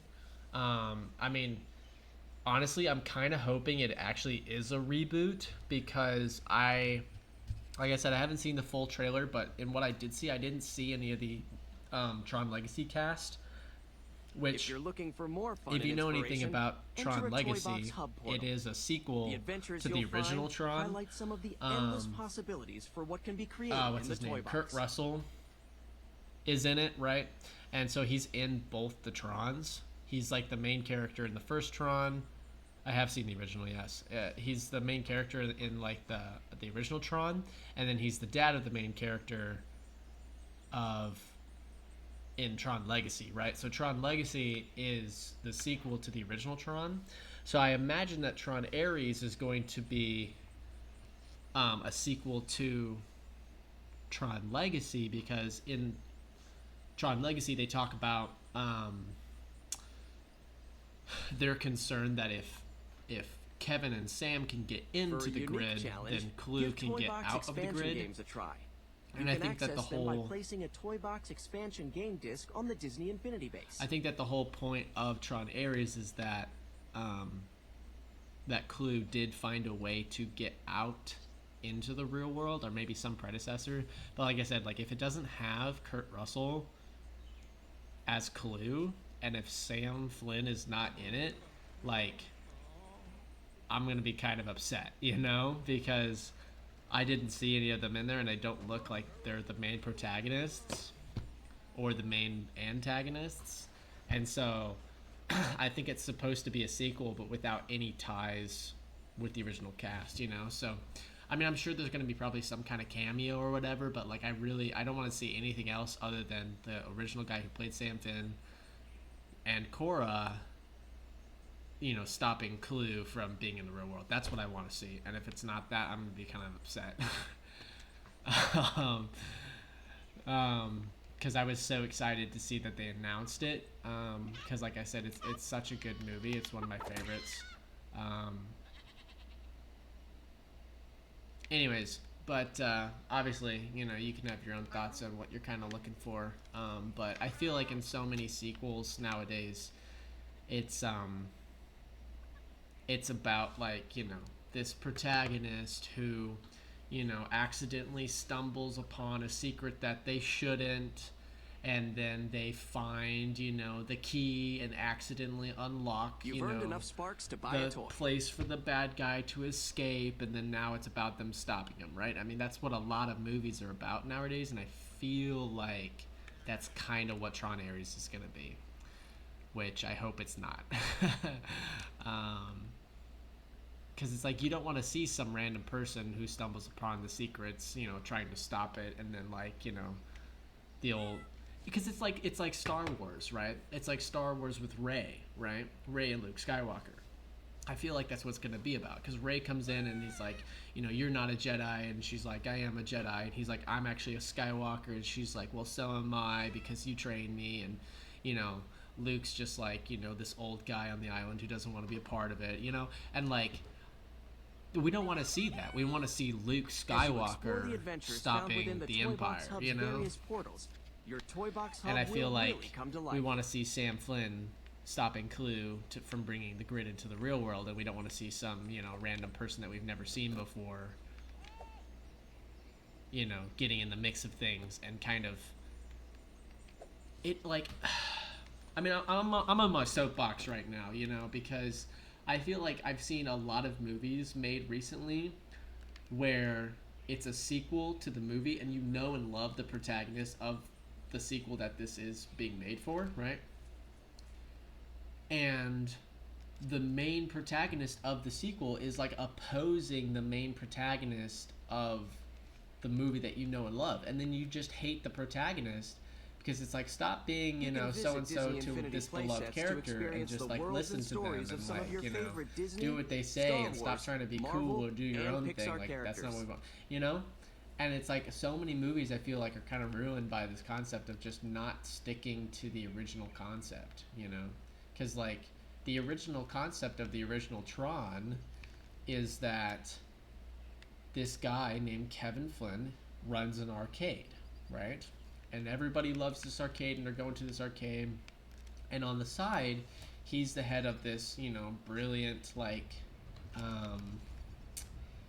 technology corporation. And so he mixes that with his video game company as, like, this way of making the final frontier, to where you can go and live and visit, you know, in this video game place. And, like, you know, the world is at your fingertips, right? And so he does that, and he creates the grid, and then the, you know, NPCs that... this is kind of the concept for both movies. The NPCs that he makes kind of become sentient and they rise up against them and he has to stop them, right? So that's kind of the concept of both Tron movies. And so you love Kevin in the first one, and then in the second one, it's his son, but Kurt Russell, who plays Kevin, is still in the movie. And he's like, he wants to do nothing else but like be with his son and love on his son and provide for his son, right? And whatever that kind of like means in his eyes in the movie. And so you love the second one because it's like, it's way, Remember, the way, sparks way you collect cooler. can be used to purchase toys from the toy store. You don't remember? Yeah. Well, you're welcome. It's the Tron Legacy is way cooler than the first one, right? Because when the first one was made in like, you know, human terms, right? We did not, like, movie makers did not have the technology or the CGI to make it look good, but like for the time it was A surprise crazy gift has appeared. because you had real life people in these like computer generated bikes and computer generated worlds, and so it was kind of like the Toy Story of its time, but of live action. And it made history because it was so advanced and before its time. And so when Tron Legacy came out, they did have the technology to make it look really good. Your toy box And hub will expand and It improve looks as you complete incredible, and feats. the soundtrack is incredible, and the storyline is so good, and it perfectly ties in with the original Tron and is respectful to the original Tron as far as the characters go and as far as the story goes, right? It honors, you know, all the world building that it did in the first one without completely like, well, this is a sequel and we're going to completely revamp it. And that's what a lot of movies do nowadays, and like from what I've seen in the trailer of Tron Ares, that's what it kind of feels like it's going to be. It's going to be like this totally new story, and it's not going to be respectful to the characters and the world building that they built in the first one, and it's just going to be all, you know, these new characters. Because like I don't know, I'm trying to think of a good example of like modern Return to the time Hall of modern Heroes movies regularly to that see I how can it's kind of, evolved like, and what's been correlate it unlocked with. as a result of the progress you've made since your previous visit. I don't know. I mean, let's take the Minecraft movie. Like, I hate to bring up the Minecraft movie, but like, let's take the Minecraft movie, right? It's a movie that's about Minecraft, right? But it has nothing to do with the characters or the story of Minecraft. It's just a movie that is set in the world of it and calls itself Minecraft, but it doesn't follow the story of Minecraft. Jack Black, I mean, he's amazing as always, but at the same time, he's not really Steve. He's just Jack Black. And the other characters in alone? you know, Minecraft Why as not well play with a group? are nowhere to be found. Visit you know, the arcade to connect and I with feel like other it's a Disney really Infinity lazy fans way to from make a all across the Minecraft world. movie because like it felt like Jumanji to me, right? Because Jumanji is about the story of, you know, Robin Williams stumbling into a game that, you know, and being trapped there, right? And in the new Jumanji movies, it's about these kids who find, you know, a digital version of Jumanji and they stumble into it and they have to get out, right? And those are pretty good. But in the Minecraft one, it's like these kids, they stumble into the Minecraft world and they have to figure out to get out because they can't get out. And like this villain is like trying to stop them.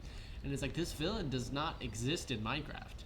This villain only exists because you made it, you know, to fit this story that you're trying Visit the toy to tell. store to purchase the toys you've unlocked. And it's not respectful to the Minecraft, you know, world and the story building that they have made and that fans know and love, right? And so I think it's, you know, only around for the memes, you know, the memes that have come from Minecraft. And not even Minecraft, but the Minecraft movie, right? So, I mean, I know that Jack Black really wants to make a Red Dead Redemption movie or TV series, I forget. And that I'm so excited for because I absolutely love Red Dead Redemption and the sequel that follows, right? I do give the director some credit because there really is no story to Minecraft. There is no hero. There is no villain. There's just To learn more about what you building want in the to do toy with it, box, and I or understand to that accept a building challenge, that's fair. just enter the That's building fair and logic because, you order. know, Minecraft is one of those games where you can do anything with it, but there is kind of story, right? Because you know, before you kind of add anything to it, all it is it's this character that's named Steve, and you need to find the resources to survive, and then you get to the end and defeat the dragon with the ender pearls, and that you've got to get to the end, and you get the dragon, you know. That's kind of the story of Minecraft, right? It's survival, right? I mean, there is creative mode, but there's also survival mode, and so like when you're in survival mode, that's kind of like the story that you follow, right? So that you can kind of, that's what it takes to quote unquote beat the game, right? And so that's what I'm just kind of talking about of, you know, there is a story to Minecraft that they could have followed. There is like the big boss fight that they could have done, and they didn't do it. And I kind of question sometimes because, you know, in these kind of, at least as far as video game, as far as video games go, right? You know, a lot of movie houses assume that people don't want to see the same stuff over and over again. It's like, well, people have played Minecraft, so when we make a Minecraft movie, people don't want to see the game that they could have played. They want to see something different. And I argue the opposite, you know? Like, people want to see what it is, you know? Like, people want to see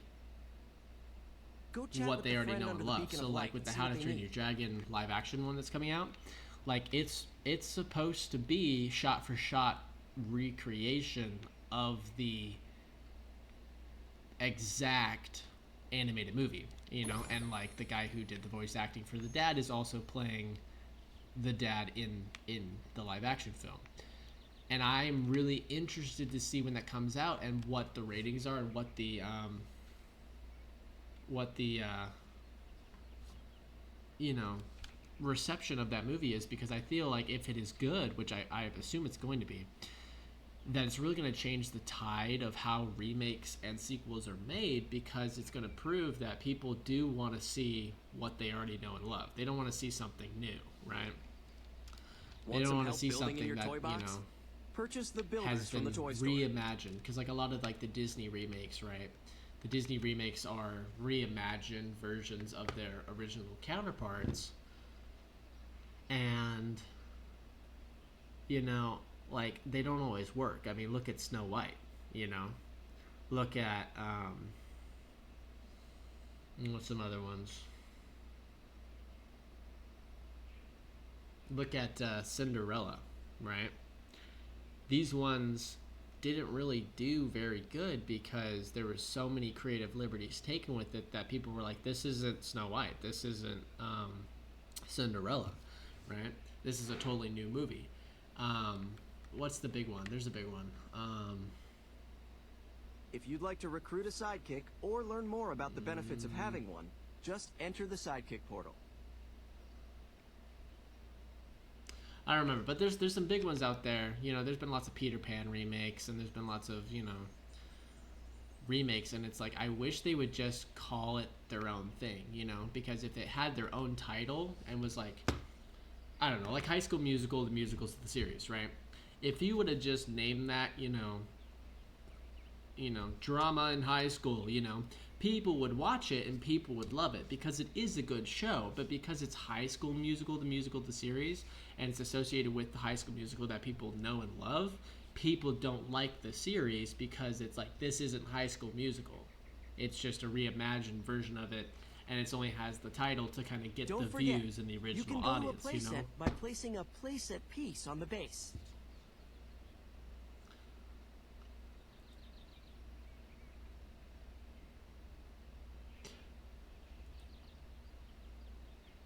So, you know, I think that, you know, there's been too many remakes, you know, too many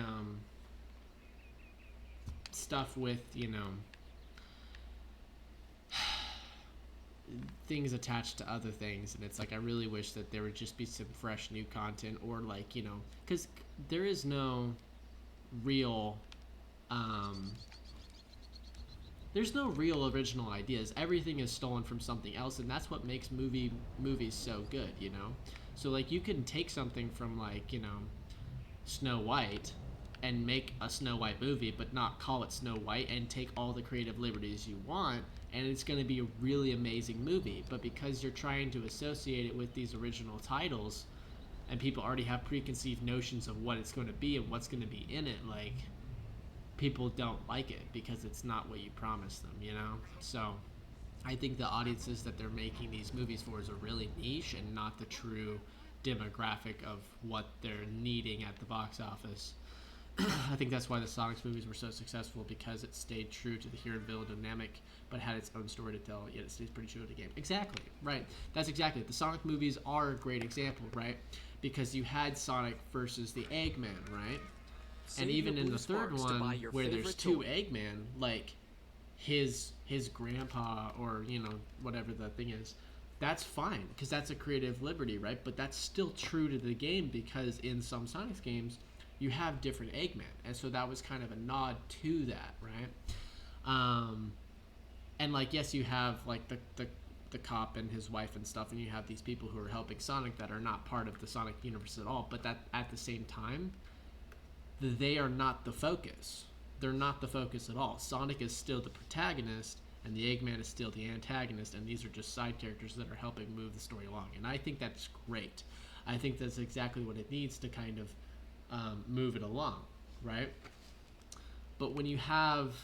I'm trying to think of the movie. There's a movie that I'm trying to think of, and I cannot remember it. I'll just go back to Star Wars, right? Like, when you're following this new character, I mean, don't get me wrong. I think that the episodes 6, 7, and 8 are 7, 8, and 9 are actually pretty okay, because I think that in the Star Wars world, there's. Oh, Stitch likes this place. I like it too, Stitch.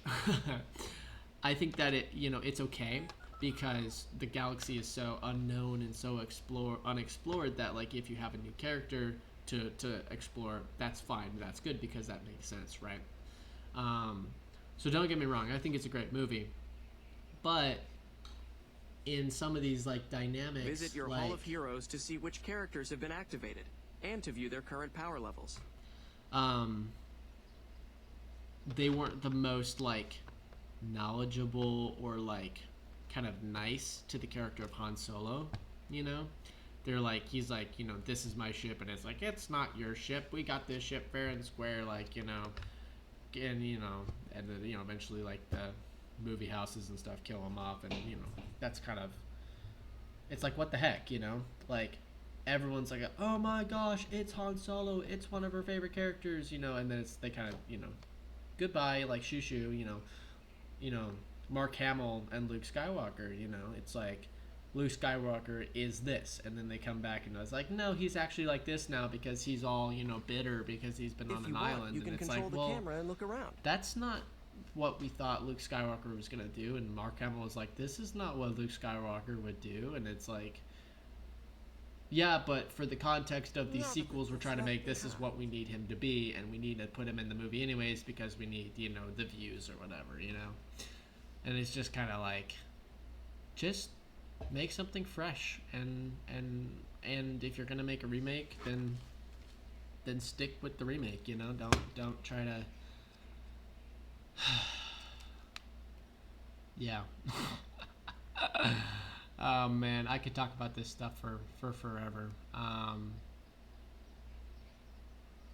Yeah, but I think that there is still hope, out there, because want to create your own games and set your own rules? The Lilo and Purchase Stitch some movie packaging too. toys from the toy store. The Lilo and Stitch movie, I think, is going to be really great because they haven't come out and straightforwardly said it, but it looks like a recreation of the original film. I'm sure it's Disney. I'm sure there's going to be some creative liberties taken in it, but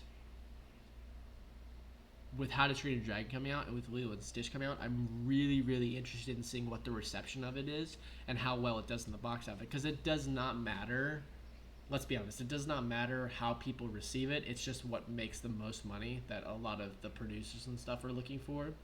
But I'm really interested to see what the reception of these movies are because, Rumble on into the if combat How to Train adventure Your Dragon portal is true anytime to you're the looking for a original fight.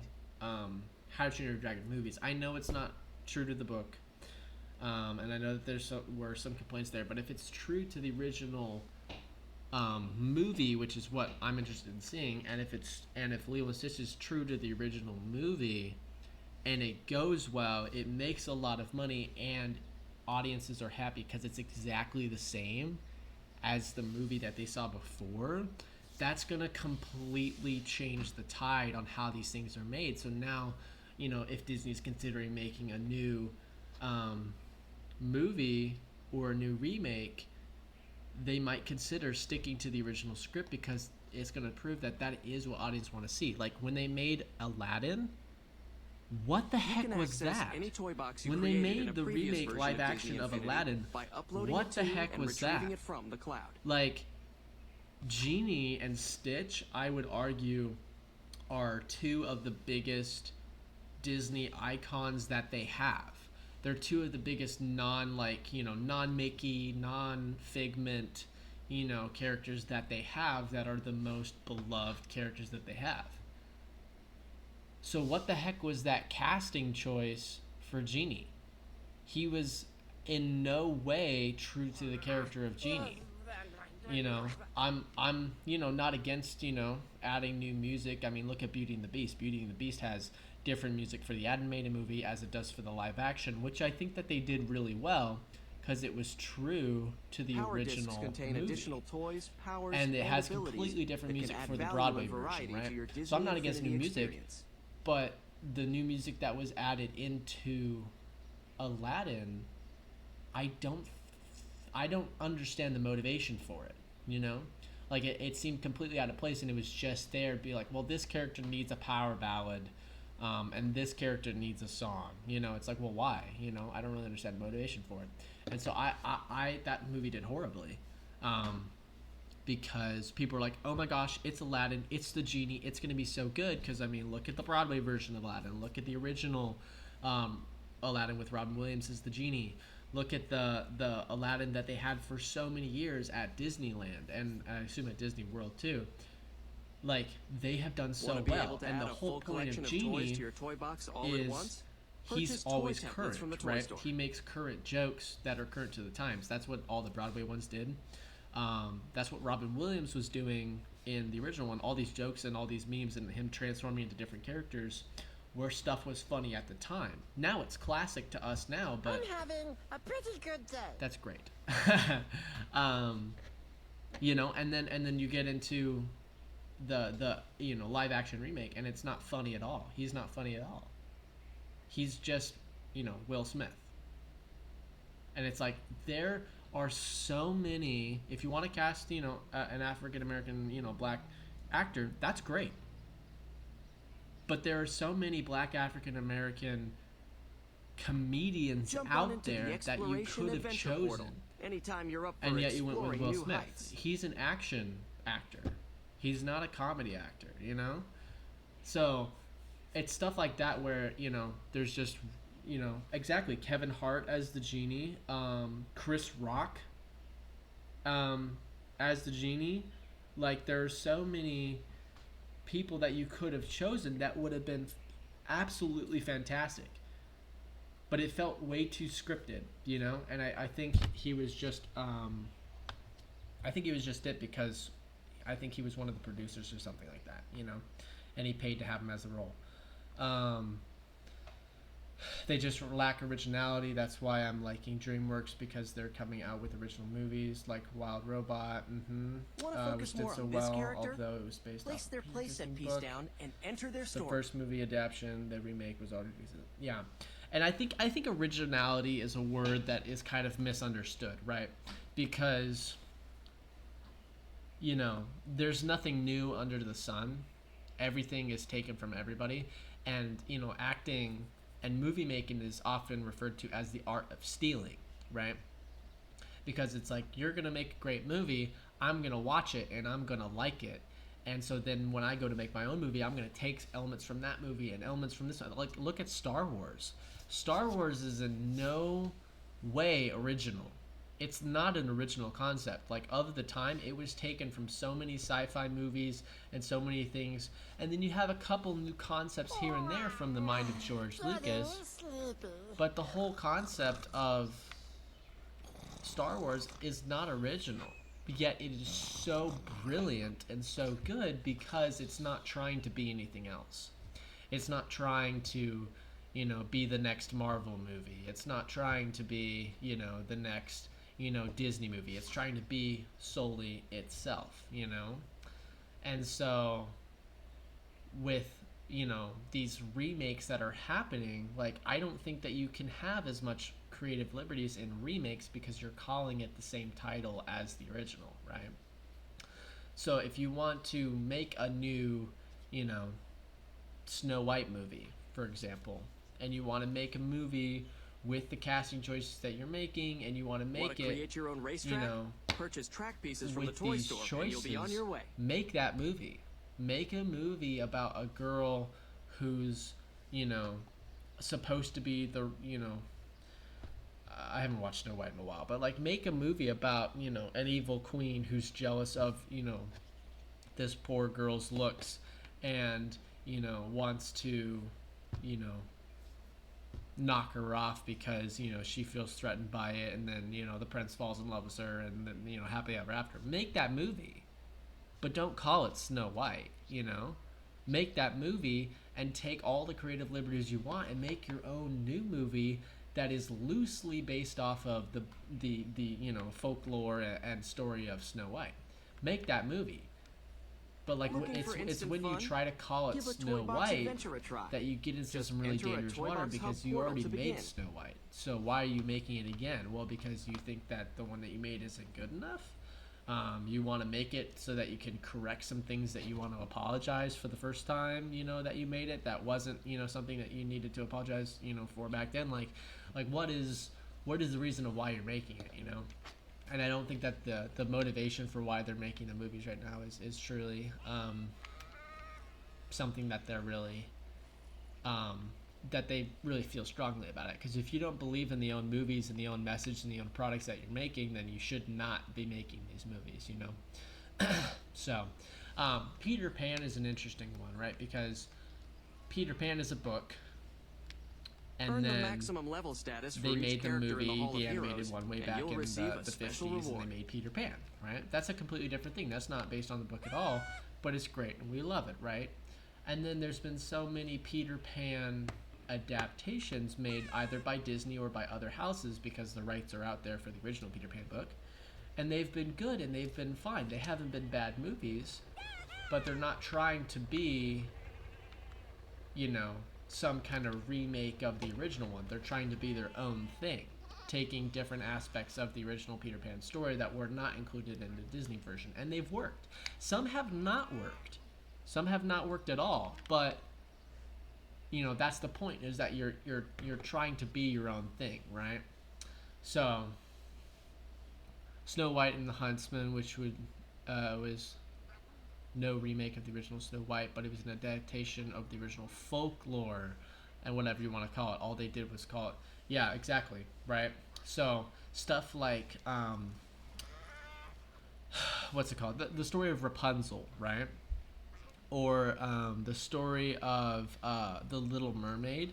These stories are way darker and way more intense than what Disney has chopped them up to be, right?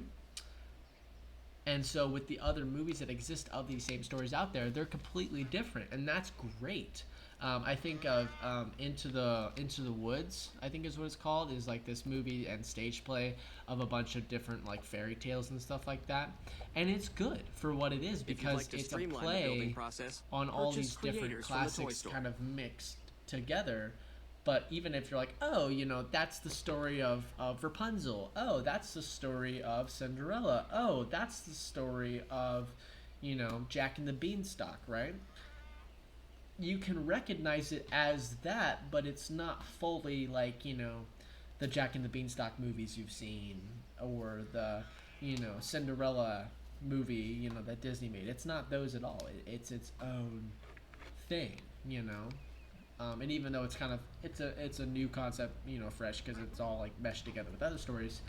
You know, when you're watching the stories as themselves, you know, without any other ones interfering, you know, during the movie, like you're gonna see it and you're gonna be, you know, To not learn be how to like build and place comparing toys it, in your 'cause toy box, it's visit the when you creation start portal to in the Toy Box give Hub. the audience the option to compare it to what that same film house or another film house has already made is when your movie is not going to do well, because the time and the class the beloved classics and stuff that are already out there, you're not going to make a movie that is going to be anything close to as good as something that has had 50 years and 3 generations worth of hearts attached to it, you know.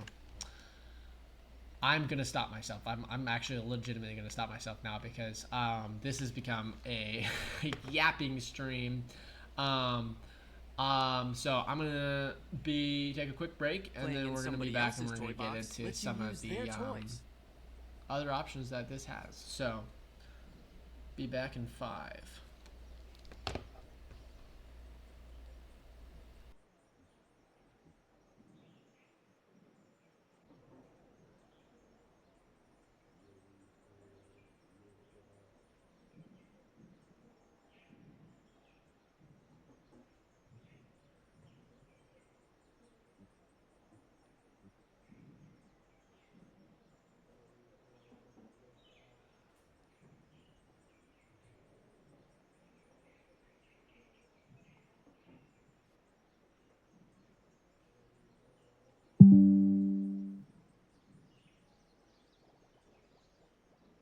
If you're having a hard time viewing what you want, take control of the camera.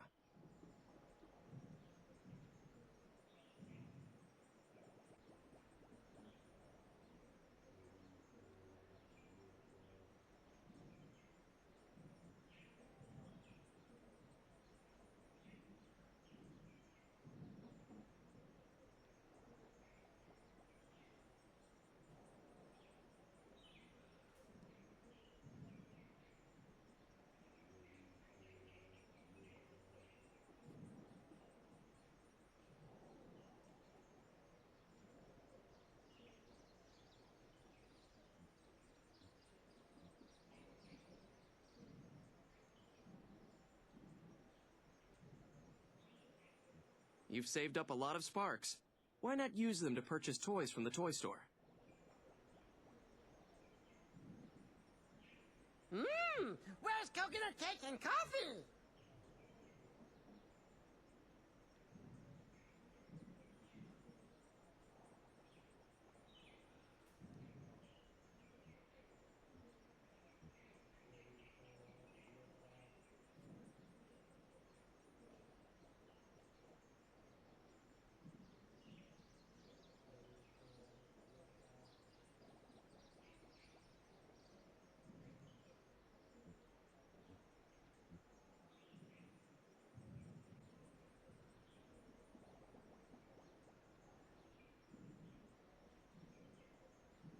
Enter the Toy Box Hub portals to experience various adventures that only begin to scratch the surface of all that can be created in the Toy Box.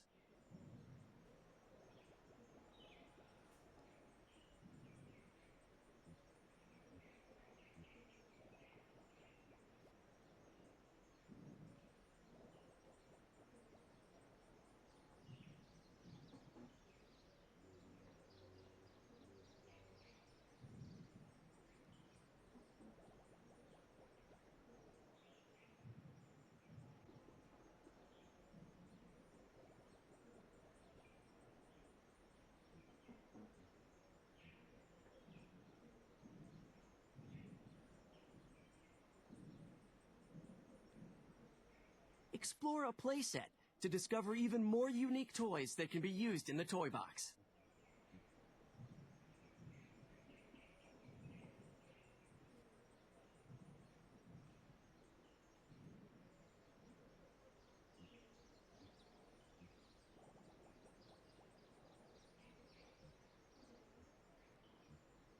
Surf's up!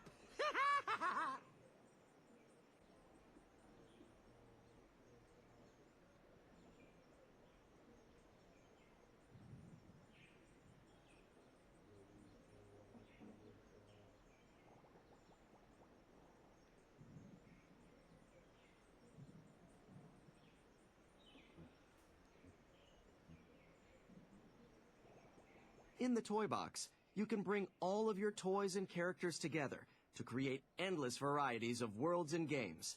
The toy box's only limit is your imagination.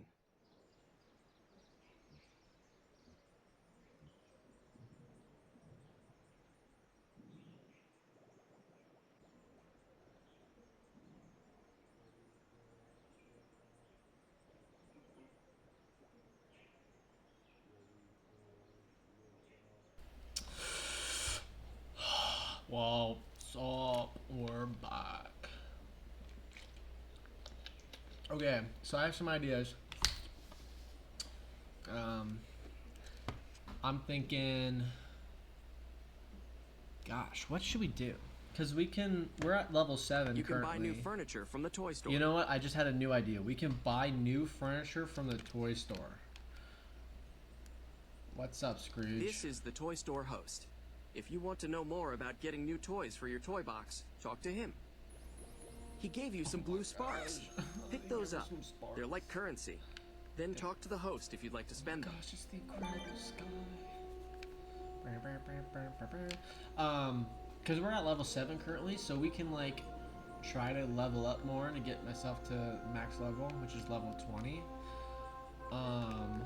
Or we can completely switch gears and we can play through some of the toy boxes. So we got 3 different Star Wars toy boxes. We got episodes 1, 2, 3. We got episodes 4, 5, 6, and then we got episodes 7, 8, 9. That's not true. Episode 7 probably. Ordinary, thank you for joining. Have a good trip. If you're looking for more fun and inspiration, enter a Toy Box Hub portal. The adventures you'll find highlight some of There's the also, endless possibilities for what can be Inside created Out in the toy box. There's this, what is this one? This one's the battle one, right? Or the Marvel battle one. And then there's some other ones. So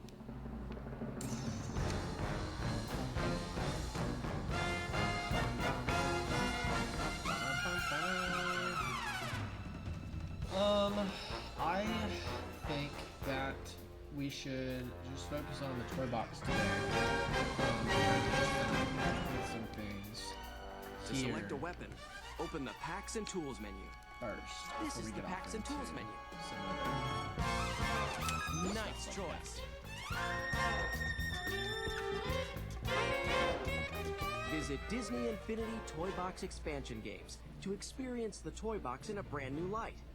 As you progress through Toy Box Expansion Games, you'll unlock the objects and locations you encounter, allowing you to create your own unique versions of your favorite games. To visit a Toy Box Expansion game, simply place a Toy Box Expansion game disc on the Disney Infinity base. You've earned a bonus toy for completing awesome. Toy Box host Cool. missions. Yeah, the toy Go box get your expansion toy. things, like, I'll never get over. I could yap for days, but I'll never get over how much thought and detail has been put into trying to, like, you know, because like not many games. Oh, I shouldn't say not many games have multiple versions of themselves. A lot of games have multiple versions of themselves, but like, you know, Jump to to get be across. able to like have 3 games of itself and just continuously build off of each other, and you know, it's very interesting to see how they do it, you know. I don't know what I was trying to say there. Double jump to get across the gap.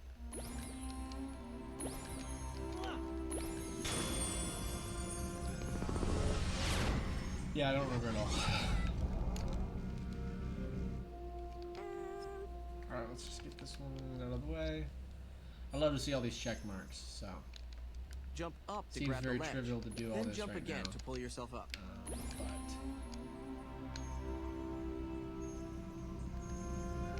Oh, I missed one. Yeah, I for sure missed that one. Ah, darn. Okay.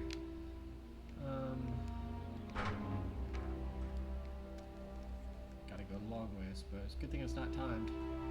I thought I was just doing good because, you know, the last 2 were just straight across. dude, this is the Incredibles sky, but this sounds like Raiders of the Lost Ark type music. Oh my gosh, am I blind? There was literally something right there. Wow, I'm so blind.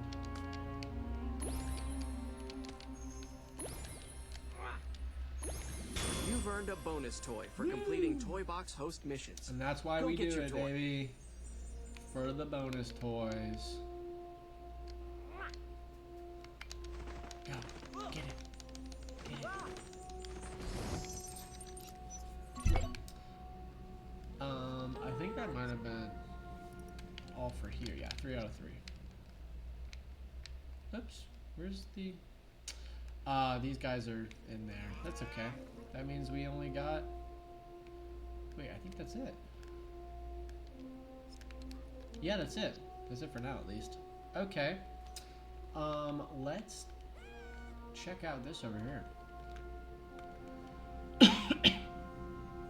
Dude, I remember as a kid watching people play Disney Infinity. You know, just like on YouTube and stuff.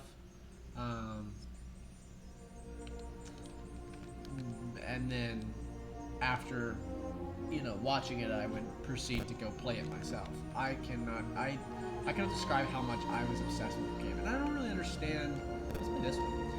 I don't really understand what it was about it, because it was like, it was definitely the desire to collect all the figures and like all the power discs and all the play sets to play everything. But I think it was also just like the idea that you could do anything and go anywhere was a nice escape for me. There was the whole at the time, I mean it's confirmed now, but at the time it was lore that, you know, you would there would be a special prize at the end of the gameplay after you had collected and sequentially placed all the figures, play sets, hex discs, power discs, like everything on the disc, and attach it to your account, that you would be able to like unlock something secret. And so I was just obsessed with trying to be able to do that. Would I say that, you know, in the end it was worth it? Absolutely. It was definitely a bittersweet moment when I, you know, placed the last bit of memorabilia on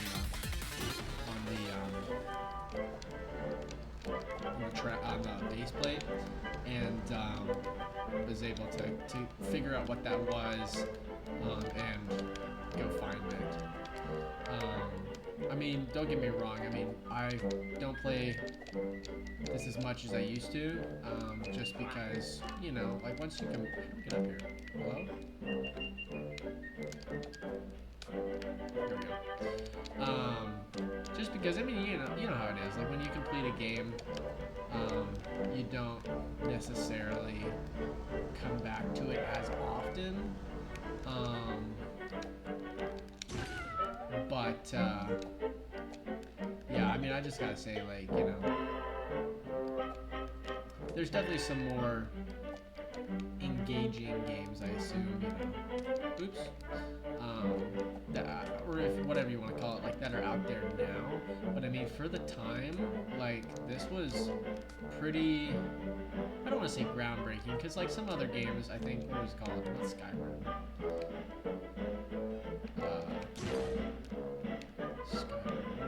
it was called Skylanders. Yeah, Skylanders. Was also doing something similar at the time. I never played Skylanders, just because I was playing Disney Infinity, and it was pretty much the same concept, and I'd rather have characters and stuff that I recognized rather than just getting random characters. But yeah, so it wasn't necessarily like revolutionary for the time, like they weren't like the only ones doing it, but they were some of the few that were doing it, because not everybody was doing it. And so for the time, like being able to have like physical toys you could buy, in addition to being able to play with them like online, was just like the ultimate concept for me, because I really liked playing video games, because I was always really wanting to do things like build things and other like creative things, but I never wanted to go out and spend my money buying like materials to like buy, you know, like wood and foam and stuff to build stuff, like, you know, because like when you're a kid you don't really have that much money to kind of spend. So being able to do all that digitally was a great outlet for me, because it didn't cost any money, you know, other than what you would pay to buy the game, you know. But I think the sense of being able to collect something, you know, because I would consider myself a bit of a collector. Being able to collect something and have something physical to like show people and to show off, and it not being all digital, in addition to being able to do something digital, was just like, it was like the perfect combo for me, because there are, you know, there are games out there with characters, you know, that, you know and love, but everything's digital. Like, oh, they're like the Lego games, you know.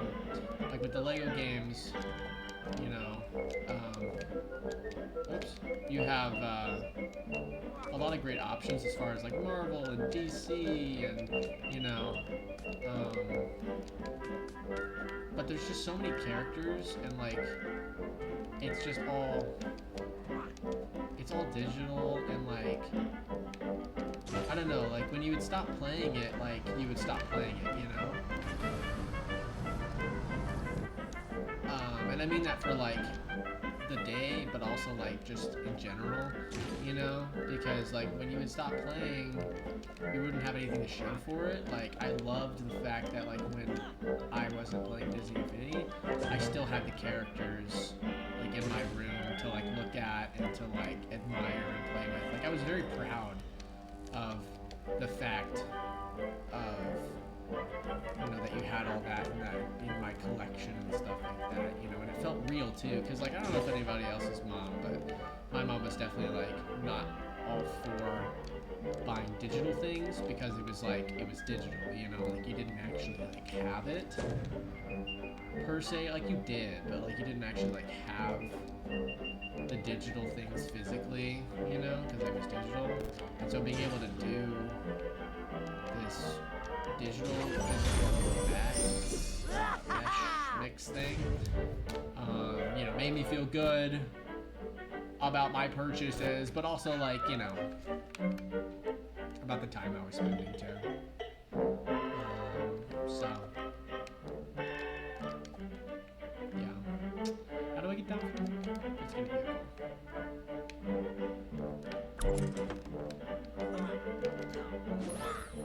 What do we got? A bed. This is great. Anyone know what this is from? The helicopter from earlier was from Bolt. This one is from Bed Knobs and Broomsticks, which I think is such a great nod, because like nobody's gonna know or want characters from Bed Knobs and Broomsticks. I mean, you know, I wouldn't mind it, but like, that's not their target audience. But putting stuff in there like there for both like the older patrons as well as the parents is so, you can tell that they you know, put some thought into it. So, because you don't need much, you know, you don't need much, but just having that little snippet of memorabilia is also very cool. Well, that was fun. Let's do some racing. To find a point of interest, follow the highlighted path.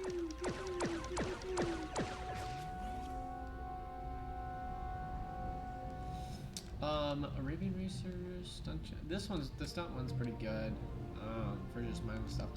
We're playing Flight to Neverland. Flight to Neverland has my heart. Like, it's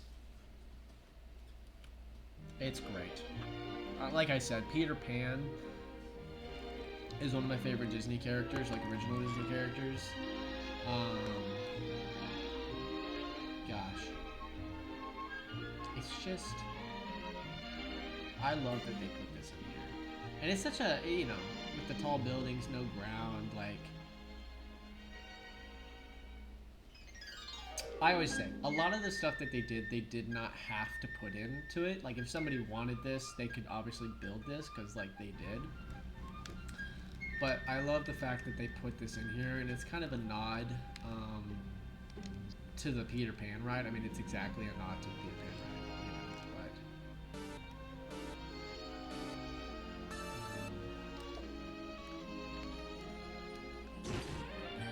Oh gosh. Am I supposed to collect those cakes?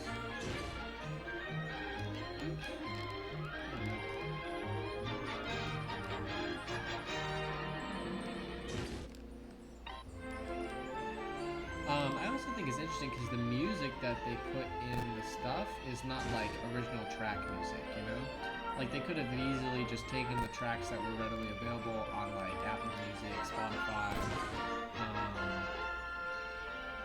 but they didn't, right? So like the ones that are there, this obviously has the lyrics in it, but this, you know, the ones that you listen to on Spotify, but this one doesn't have the lyrics in it, which means that they either had to go into their old files or however they do it to get the original recorded score to put it in here, or they composed it again just for the game, which I don't think they would have done that, but they definitely did something because, you know, a lot of the music that you hear and that you experience in the game isn't stuff that's just like ripped off of someplace. So that quality is really nice. I mean, it's Disney, so obviously they're gonna have all this stuff ready to go. So it wasn't really probably too much work for them, but it's still, it's a nice touch, you know. Because like when you are done playing this, like let's say you want to go listen to the music, you're listening to the one with the lyrics, right? Which is, you know, the same song, but with the lyrics. But then you think about hearing this, and it's much more impressionistic of like the movies and stuff, you know? Oops. So like, you know, if you're playing as Stitch like I am, you know, you're not fully committed to the Peter Pan realm that this is, you know, because it's Stitch, you know, or you know, you could be playing as Darth Vader or whoever, you know, Iron Man or whatever. Like, if it had the lyrics, you know, it's obviously much more, I mean, it's the lyrics, and it's talking about Peter Pan, it's talking about the flight to Neverland, it's talking about the second star to the right. Here, like even this, you know, ship music, it's very, it is the music, but it's still, it gives you more the impression of where you're at rather than being fully committed to it, which is kind of nice, you know, considering that, you know, you're going to be definitely blending some worlds here in Disney Infinity. Okay, we're gonna cut that close here in time. Hopefully this is the last one. It is not. Oh, I'm just that bad. Golly, we just gotta stay on the sad camera? What? I'm not doing that again. So yeah, I really appreciated, you know, them adding this, because it's like the flight to Neverland, and here you are in what, you know, oh, I'm walking off the map. Here you are in what is Neverland, you know, and you've got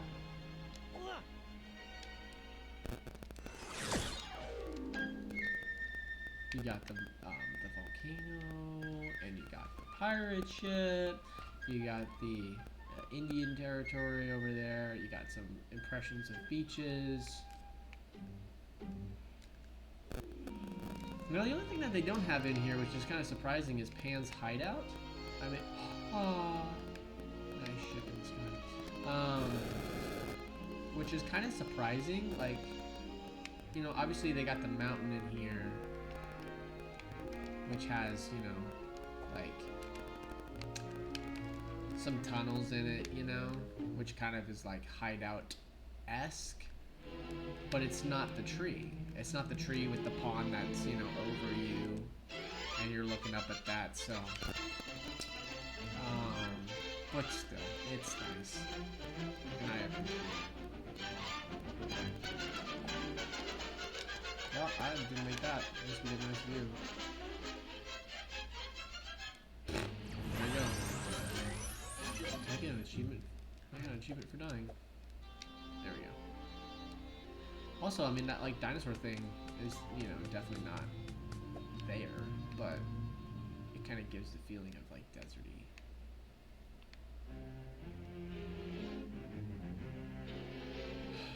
I always say too, like, I think the best examples of this is Disney's animated Peter Pan and Disney's animated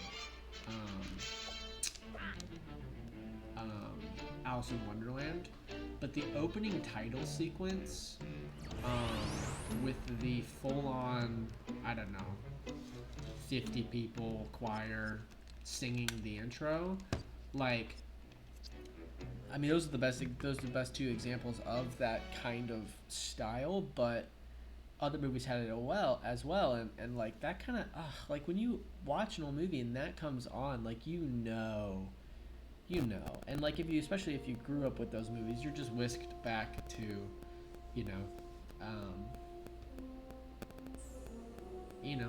back in the day, and watching these movies as kids. Find a point of interest. Follow the highlighted path.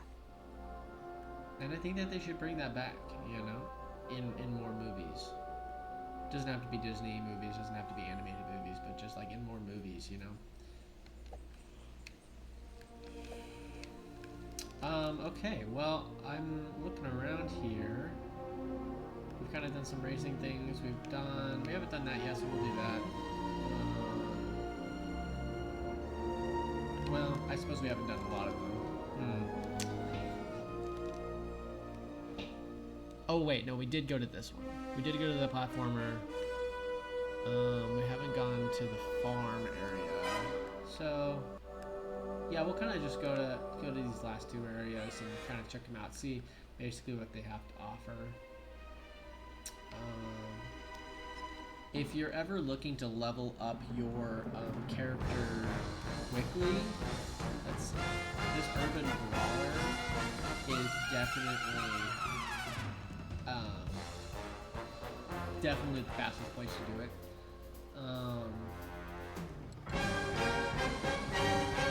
What's this one? Is this the Tron bike one? This might be. Oh my goodness, it might be.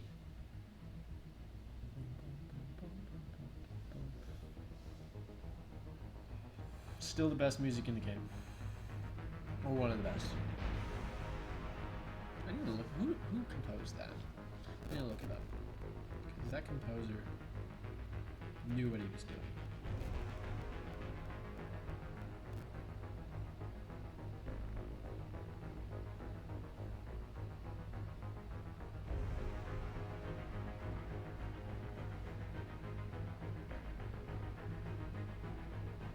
Because I know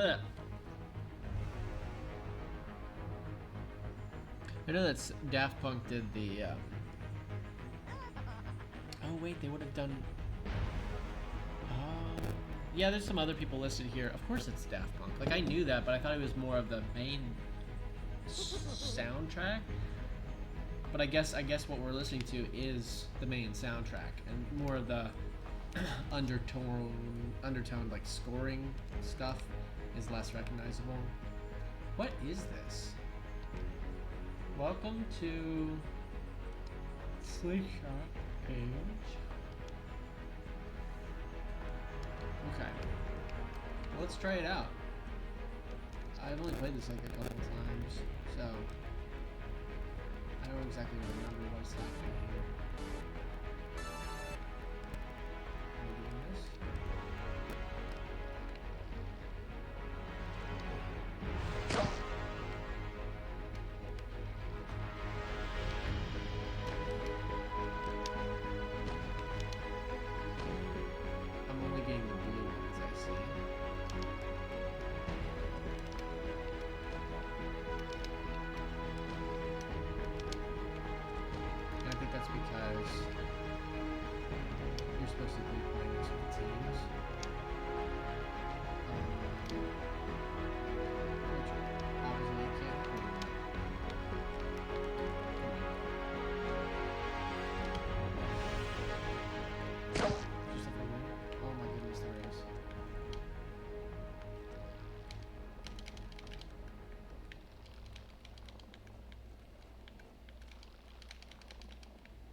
This is kind of tame, you know?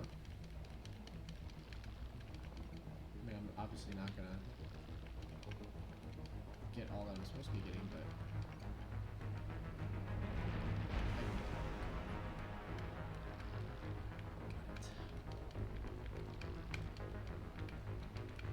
Because, like, yeah, I mean, when you're focused on one side, you can't really focus on the other. Focus on this side.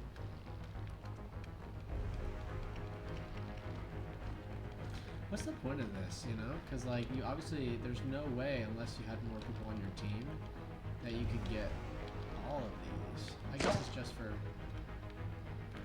kicks and giggles. You know?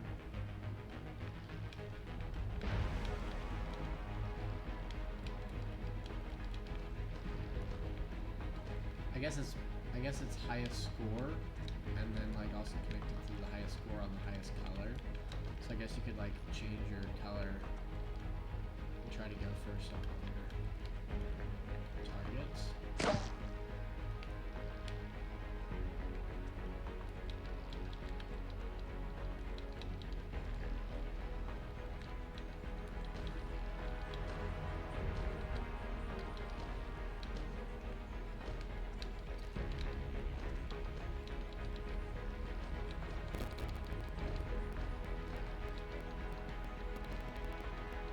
This is so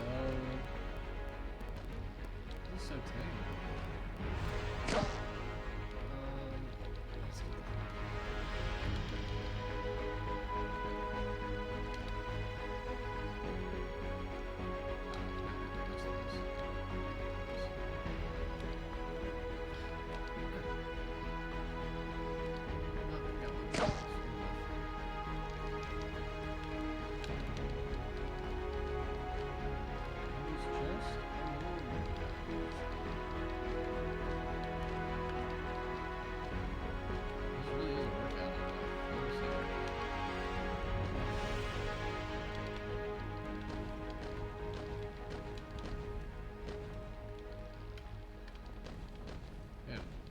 I think that this will be as long as it is.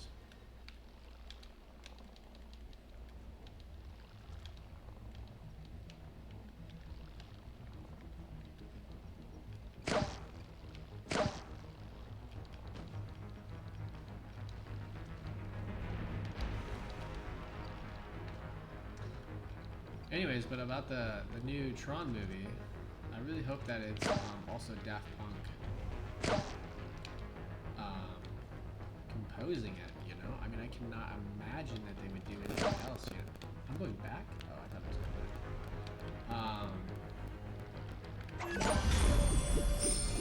back. You know? That's just another one of those things that, you know, maybe somebody's like, oh, well, we can do a different, you know, composer and people are going to be okay with it. And it's like, I don't think many people would be okay with it, you know? See, and this is the classic Tron sky, so you can see that it's not. You know, they got the different ones at the top and the different city over there. So yeah, pretty cool that they have. Actually, this might be the series, is what this might be. I don't remember. That was fun. La-da-dee.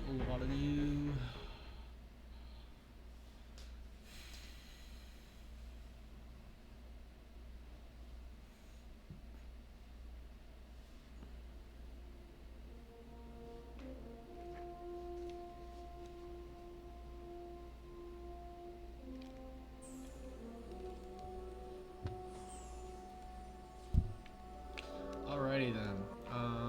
Let's just check out this. I think there's only one world here. I think the potting for plants is actually the one that I'm thinking of. So I didn't know there was multiples here. It's pretty cool.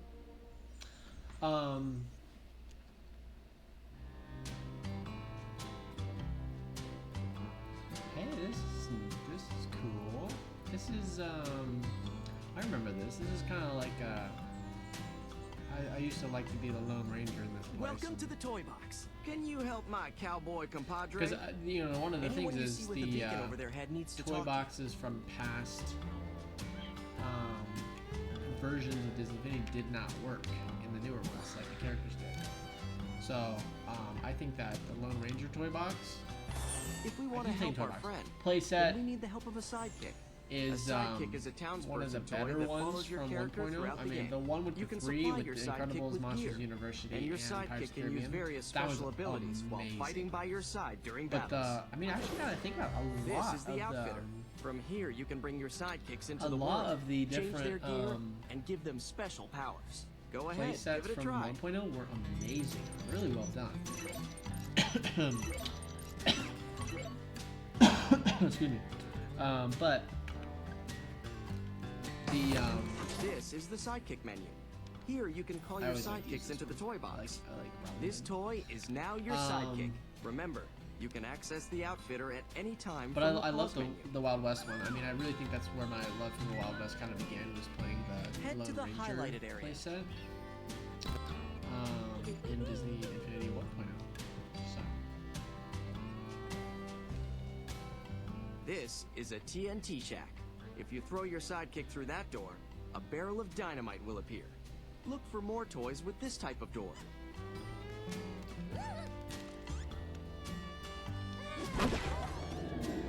imagine designing. So like, this is what the sidekick door is going to look like from now on. You know, and everything. So that when you see the door, you know what to do with it. Okay, now off to the next highlighted area. Whee! Oh. Oh, hey, this is cool.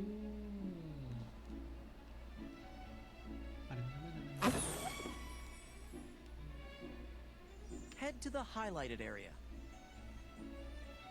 What's up?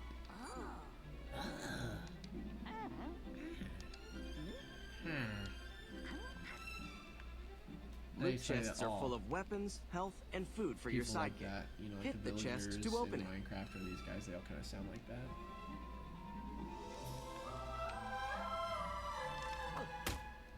Watch out!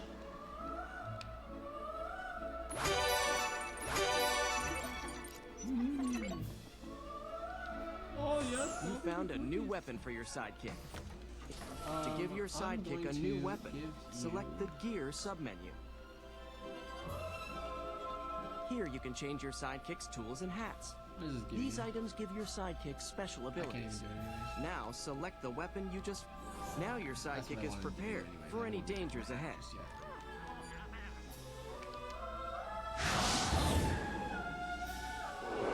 I always thought it was funny because I think these are the villains from Brave. Destroy the I think enemies. these are like the Brave villains, which were nowhere in the movie. But just kind of look like it. You know, kind of wispy, kind of.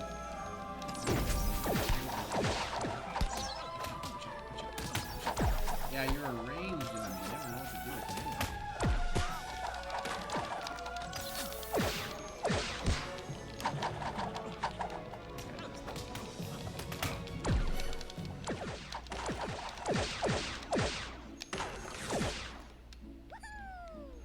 Showed them a thing or two. Yeah, that's right. I think we have somehow. I've been forgetting to read that. My apologies.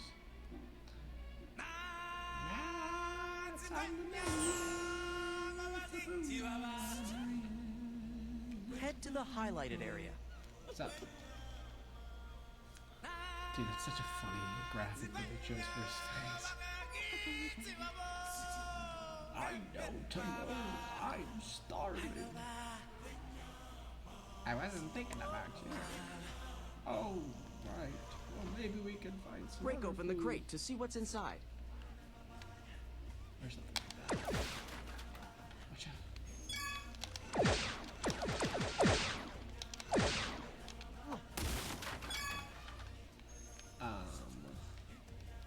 Must be up. All around? I don't know. Looking at my map down there. Great. Now we have some fruit to feed your sidekick. Use the nearby outfitter to enter the Dude. sidekick menu.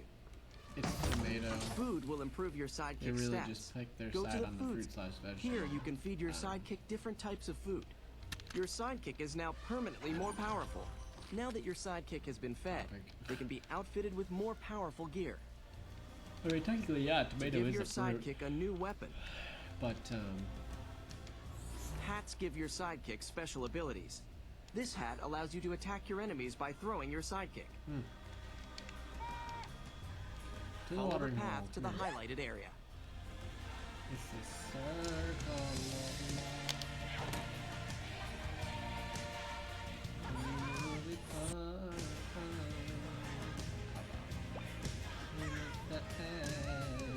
Destroy the enemies.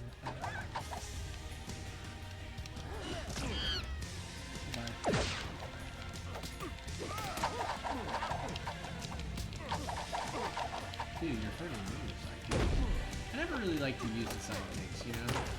Because, like, oh my goodness, they're so helpful, you know, especially when there's a lot of enemies. But, like, also, the fact that they can hurt you is just a little bit annoying.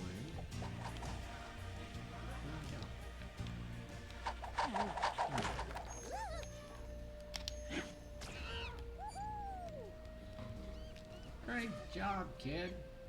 That is, kids got stick dust.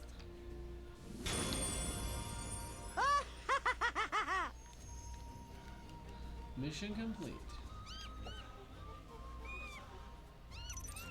Where's Pride Rock? Yeah. Oh, didn't even get to see.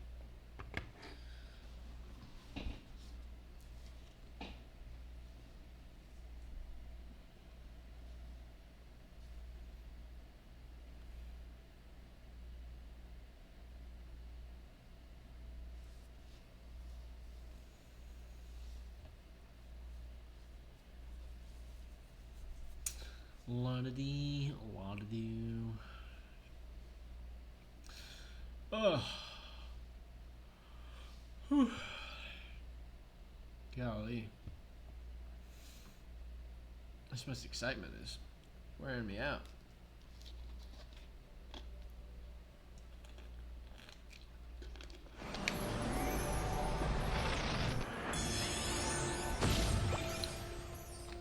Alrighty. Well, we've been to the interior, we've been to some of the worlds in there, some there, some there, and To find some a all point over of there interest, too. follow the highlighted path. So I am going to just kind of jump in here for a second and go see my Stitch statue. And then, yeah, I think that will kind of be it for today's stream. It's been a good one. Like I said, I really love this game, and I want to do more, so much more, and that we shall.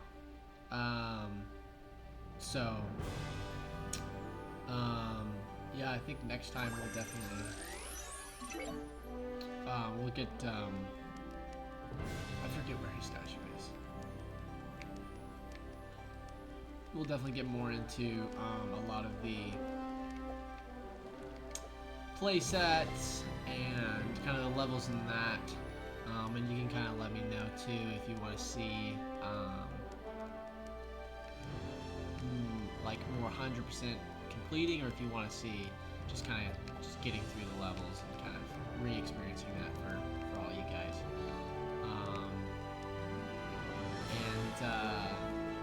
Yeah, we're gonna get into some character leveling up as well. I'd love to kind of just replay as a lot of the characters and replay leveling up the characters and finding like the best builds and stuff like that. Yeah, getting gold. I mean, because like all the characters that I have are already max level and they maxed out, but I mean, maybe we don't have to go back to like level 0. Maybe we can just kind of reset the skill tree. I forget how it works. But I'd love to, get this place filled out with all the characters and all the hex discs and stuff like that.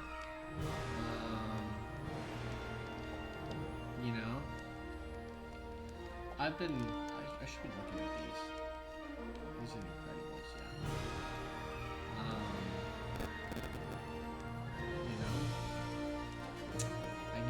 gold statues, because when you have a lower level, it goes from bronze, silver, and then to gold finally. There he is. Wait, no, that's just the leaves. I thought that was the gold sparkles things. Well, I know Stitch has the statues. So we're gonna find it here soon. Because he's 3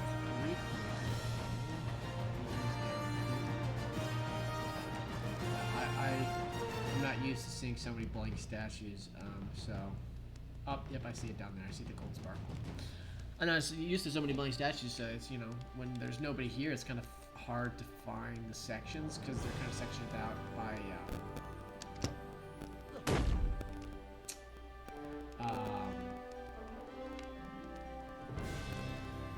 movie, I suppose, or category.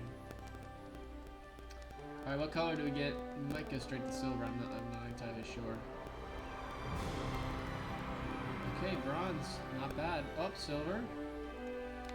Alright, yeah, so straight to silver. Look how cute he is. There he is, Dr. Jumba's former experiment 626, who now lives on this. Oh, now lives the spirit of Ohana. I thought it said lives on the spirit of Ohana. I was like, oh, yeah. This will become important later, if you don't already know. Yeah. I also, this is, we'll find out later. I think that this is too cool too, all these spikes things. The more, see, because the idea behind it, right, is that it's abandoned, because there's nobody here, nothing here. And so the more characters and discs you unlock, the more foliage appears. And the more foliage that you get, and the more well-maintained this place becomes. And I think it's such a cool concept, because like not only are you getting more things, but you're also seeing a different world than somebody else would be seeing when they are not fully like filled out. This is really interesting right here. So this will become more apparent as it gets filled out, but this is the section for all the crystal characters. And I have a theory about this place. So we'll get more into it as well, but I think that this has been uncompleted, is all I'll say for now. Because there's like one in every corner, except there's no pedestal here, and there's no pedestal here and here. So they only did crystal characters for 1.0.